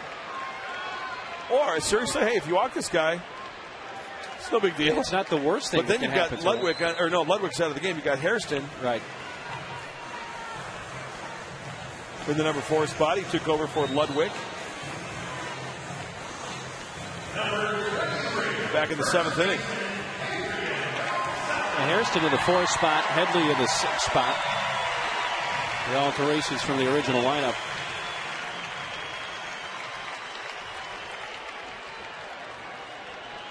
Three career grannies.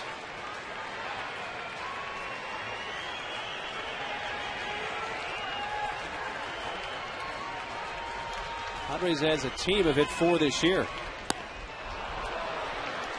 Chased one that was down and away.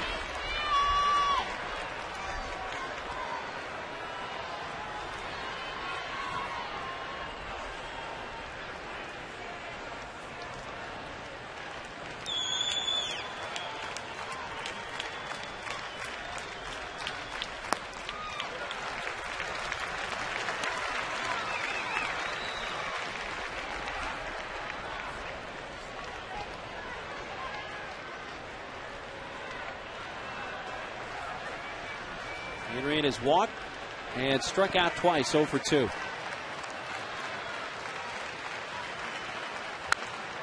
Lets it foul out of play to the left. It's tough for you to pick up the ball sometimes on a foul ball. Certain angles, and at certain times. I have to say it's tough for the infielders and outfielders as well at times. That has to be a helpless feeling if you're in the outfield or playing defense. That's why you have to communicate. If you're an infielder and you see it, go out there and yell, help your outfielders. That play earlier, Venable didn't see one off the bat, but still made the catch.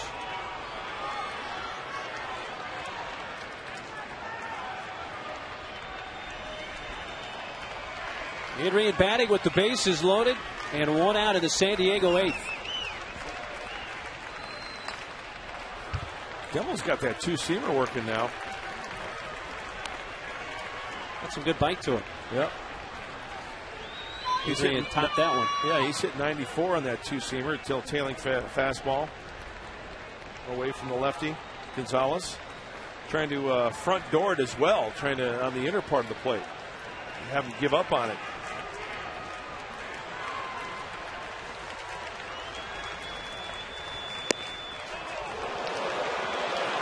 Dimmel just missing that outside corner.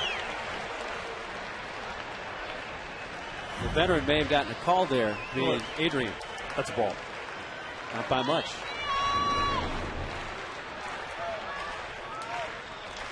Good 1-2 pitch, though. Absolutely. See what Adrian gets 2-2. Got something to drive. Deep right. Stay in here, baby. Getting out. Home run. Grand slam. Adrian. His 4th career. Boy, that ball had some serious topspin to it. It's 11-5.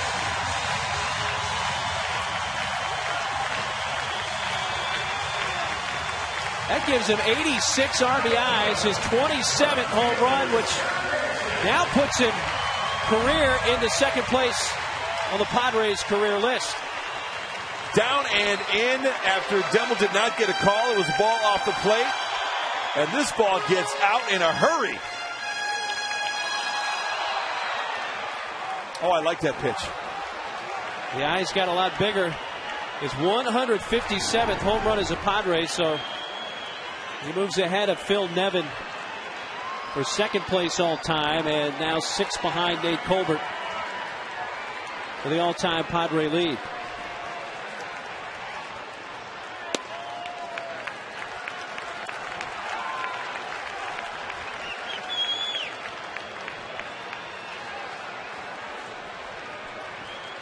Well, been a 5-run inning. Okay. Still only 1 out. This team has put up some crooked numbers late during the season, huh? Inside to Scotty. Well, we mentioned the bullpen about the Diamondbacks. They have to be patient because they can get wild. They can give up some hits.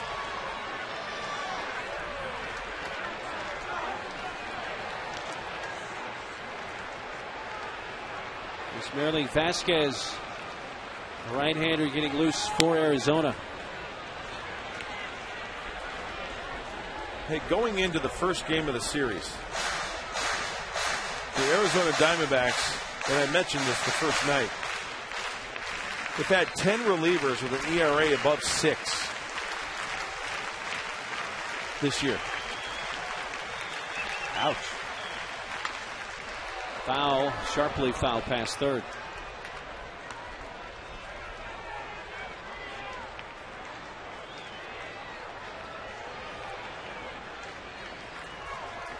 Now you work to get more base runners, right? Keep working, grind them out, grind out the at-bats. Only 1 out.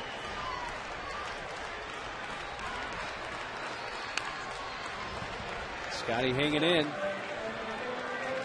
Fouling that one to take it to 2-2.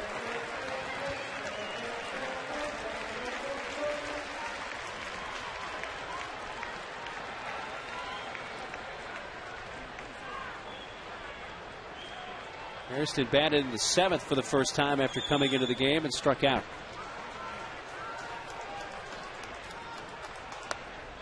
Check. Did he Yes, he did, said first base umpire Tony Randazzo. Hold up that Tony Randazzo down at first base, umping that.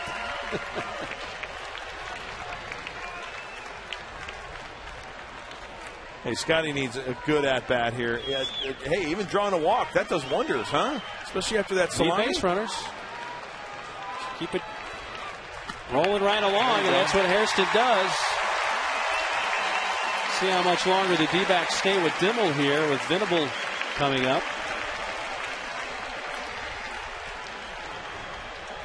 What was it? 11-run lead when the inning began is now at 6, and William had the first Padre hit with 2 outs in the 4th. In fact, that had been their only hit until Denorfia led off this 8th inning with a base hit.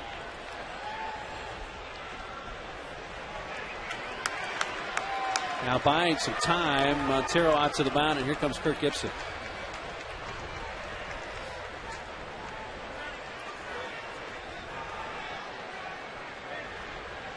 This pitching change brought to you by San Diego Harley-Davidson. We are always country first. Vasquez will trot in out of the D-backs bullpen.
And now within a 6-run game, D-backs bring in Ismael Vasquez.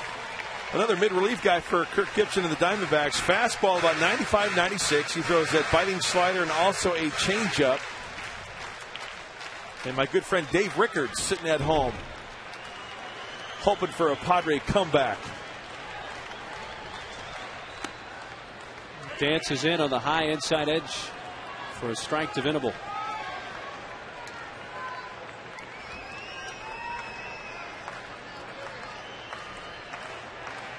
One on, one out. 5 runs in the Padres 8 thanks to an Adrian grand slam, and that's down low, a ball and a strike.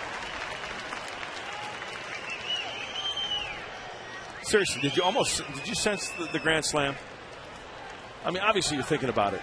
Sure. Like every Padre fan here. Absolutely. It's the 1-1 pitch.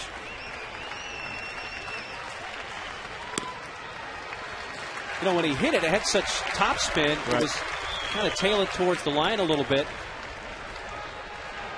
Thought it may stay in the ballpark. But it got enough to get out and start whittling into this lead. Venable fouls it away left side.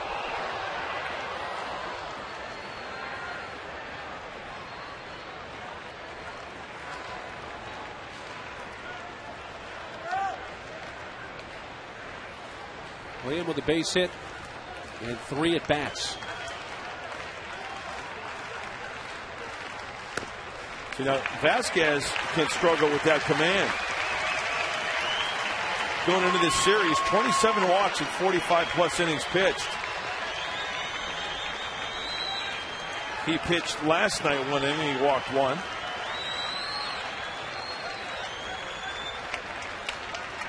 Multiple base runners again after the grand slam. That's what the Padres need. Went up after it and strikes out. 2 down.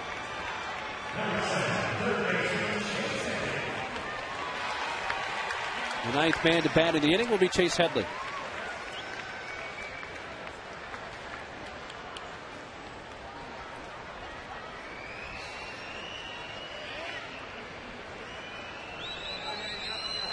Chase came in the 6th. He's batted once and lined out to 3rd. Chase shook his head there, thought that was outside, but it's strike 1. Hey, remember that pitch was called a ball to Adrian. Wave and a miss. Down to 2nd goes Scotty Hairston. But get back! He started to head back to 1st. He must have thought it was a foul ball or something. And nobody covering. I'm wondering if one of the infielders or somebody said, hey, dude, it was a foul ball. I've seen guys do that before. I'm not saying that's the case. I think he just assumed it was a whoa.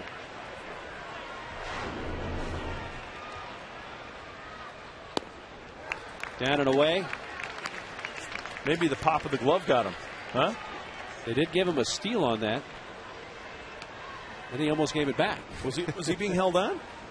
He was being held on, but obviously nobody covered there. Right. So there's a question, official scoring wise, if they want to give indifference. But it does go as a steal for Hairston.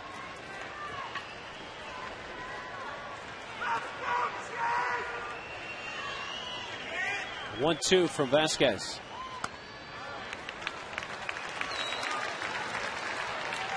Well, since that was a stolen base, chalk up another King Stallman stolen base for that man, Scotty Hairston. He's wearing the stolen base crown there.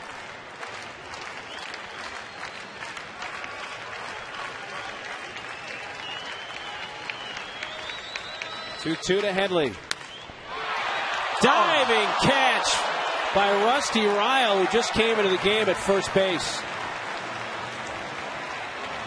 That probably kept the 6th run of the inning from scoring, but the Padres do get 5. 4 on one swing. Adrian Gonzalez with the grand slam, and it's an 11-5 game.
Defense ended the 8th.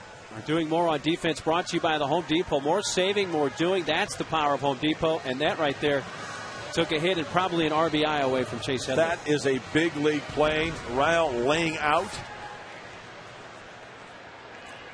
Joe Thatcher taking over on the mound for San Diego.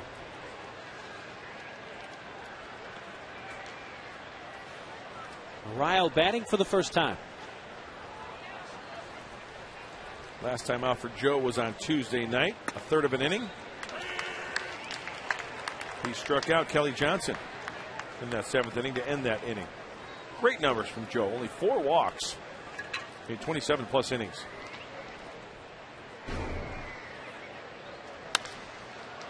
Floated into right center field. It drops in. So Ryle with a base hit, number 16 for Arizona.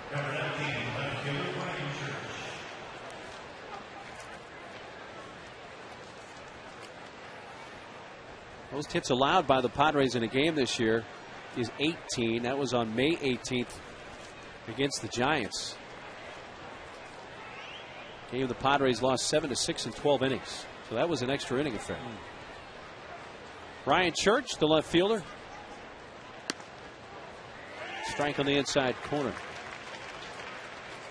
By the way, Tim Stauffer goes a season high 4 2/3 innings today. Stretching Tim out a bit.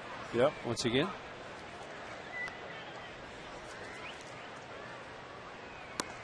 Three innings had been the previous high for Stauffer.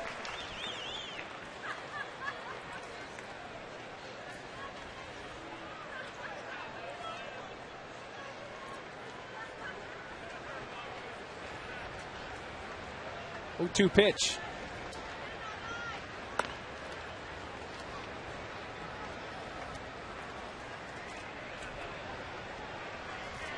Ryan Church came over recently in a trade with the Pirates.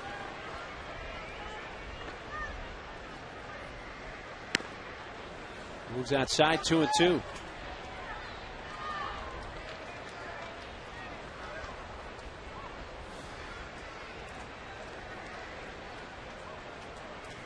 Six-run lead for Arizona here at the top of the 9th. D-backs trying to win here at Petco for the first time all season. And a strikeout. And a slider from Thatch. 1 away.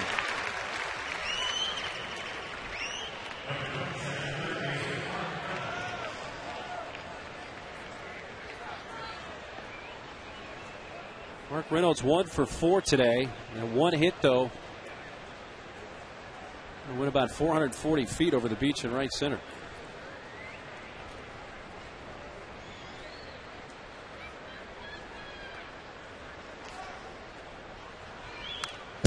How about that pop-up he hit last night? Remember that? Yeah, I had a stewardess, right? Oh, my goodness. Hang time? Somebody said they timed it in the truck. It was 7 seconds. 7 seconds? That's like a couple seconds more than hang time on a punt in the NFL. Yeah. That's getting under one. Oh, he swings it.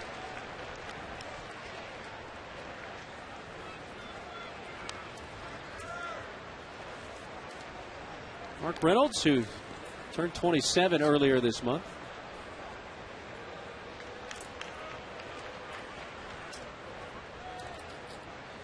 Oh, 2 pitch from Thatch.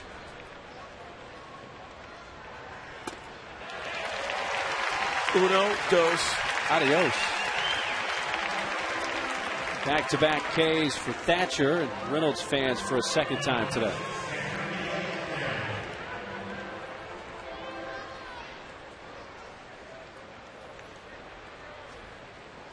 Snakes catcher Miguel Montero has a couple of hits. 1 a single, 1 a double. Last time he reached in the 5th. He led off the inning with a double, then was involved in that bizarre double play when Parra hit one off the top of the fence in center that was nearly a 2-run homer, and then ball played back into the infield, and they tagged both runners out.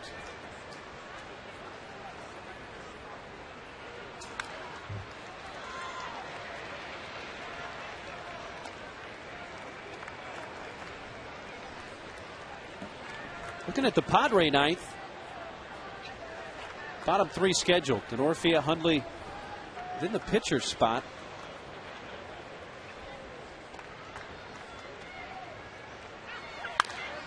High fly on the infield. The pop-up will bring Tejada back onto the infield dirt where he makes the catch. Thatcher keeps him off the board in the ninth. Last chance for the Padres. We'll go to the bottom half. 11-5 Arizona.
In San Diego, a perfect fit.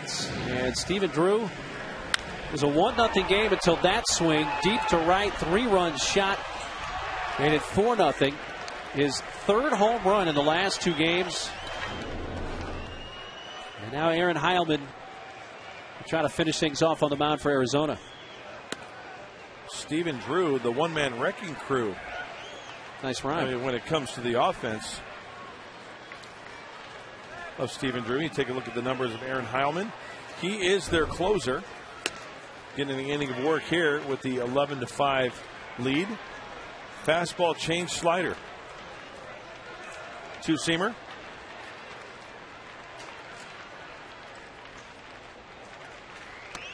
Northfield lays off the high one, and it's 2 balls and a strike.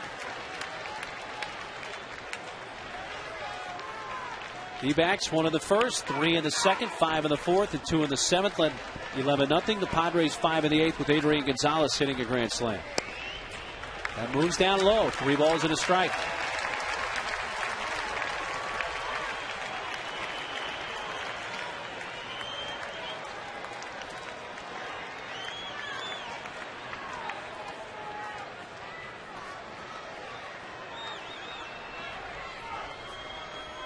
Heilman's 3-1 in the outer half. Now with that 5-run outburst in the bottom of the eighth, Padres have now scored 5 runs or more in 8 straight games. Wow, that's a good sign.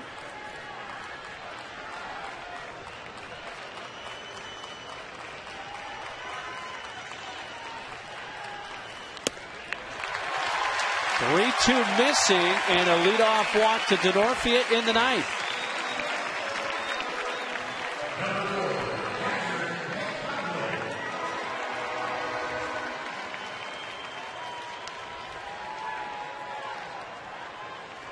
Nick today in his first start of this series, 1 for 3 with a single and a run scored an inning ago.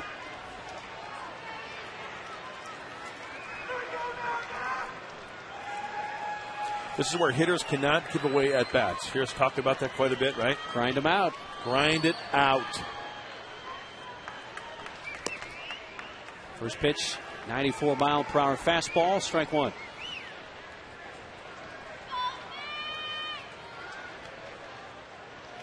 By the way, what was originally scored as a stolen base for Hairston in the eighth has been taken away. Now it's just been changed to fielder's indifference.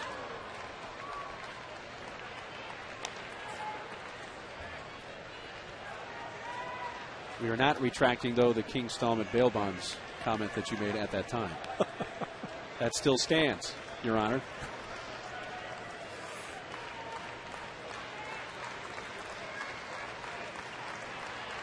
Northfield on to begin the ninth.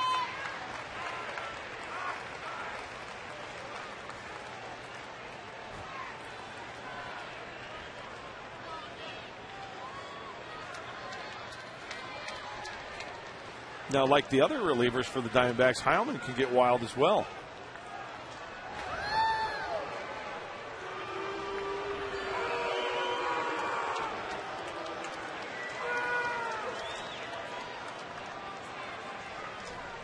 D-backs got 7 shutout innings from their starter Ian Kennedy, who struck out a season-high 12.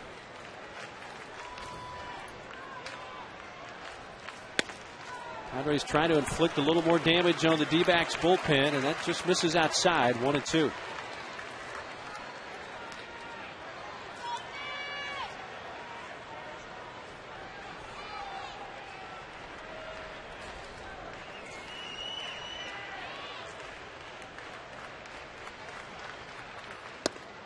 Nick holds up. It's low. 2-2.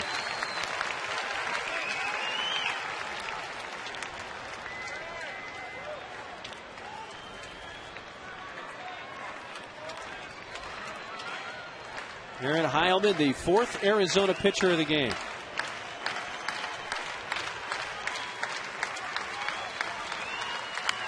Nick sends a high fly down the left field side. Along the line, and an over-the-shoulder catch by the third baseman Reynolds in foul territory. When he took that one turn back towards fair, I thought he had no chance. He stuck with it.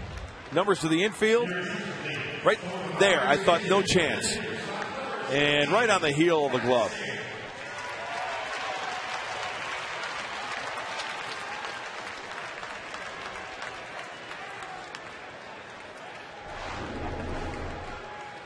Tough play now.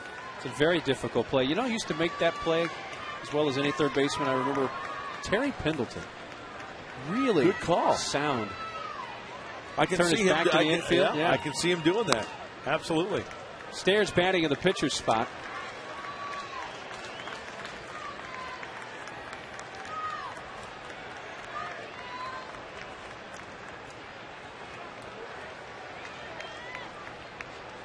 One on, one out of the ninth. Rip and a miss.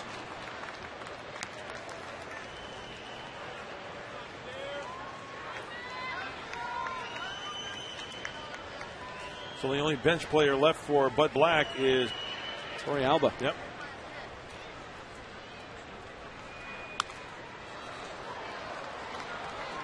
If anybody needs a day off, it's Torey, man. He's taken some abuse recently. Yep.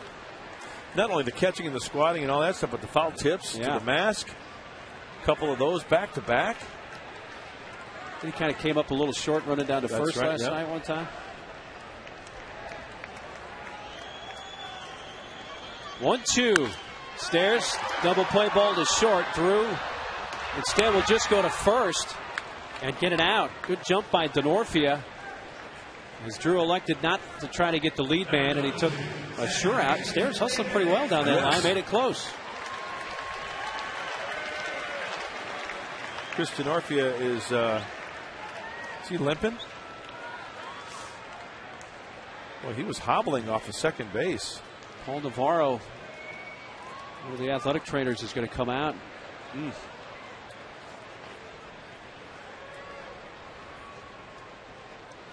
Bud Black on his way out to the scene as well. Let's take another look and see if we can notice anything unusual.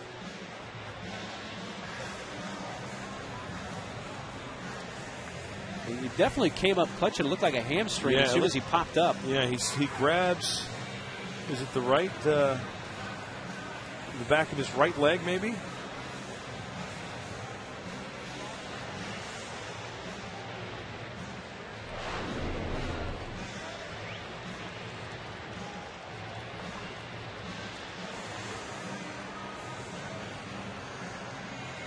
Just kind of stretching it out, and they're either going to have to put a pitcher in or Torey Alba, right? Yeah, that's it. That's all that's left. Maybe John Garland or A little help off the field. Don't like to see that.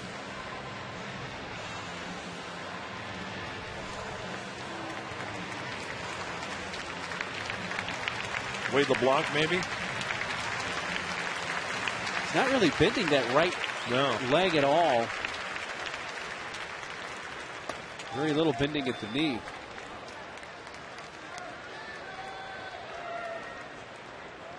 Yeah, you're right. He's keeping that right leg very straight. Hate to see that. Orphea helped off here with 2 outs in the ninth.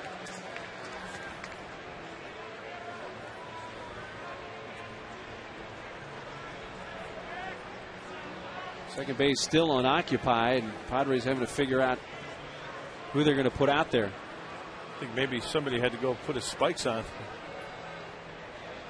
Yep, it's going to be Wade LeBlanc. So LeBlanc's going to run for him.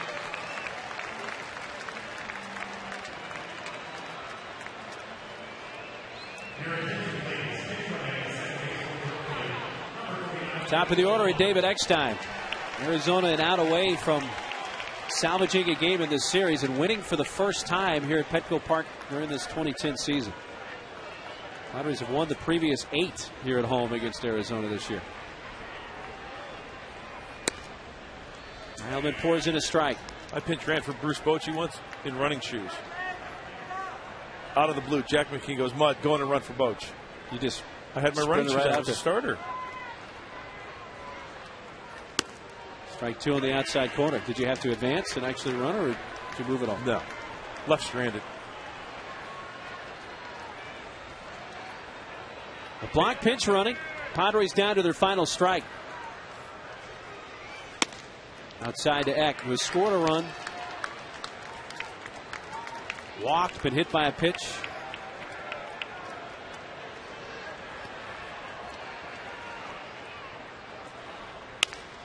On the ground at third, and Reynolds crow hops on to first, and Arizona wins at Petco for the first time this season. 11-5 Arizona. The final will come back and wrap things up after this.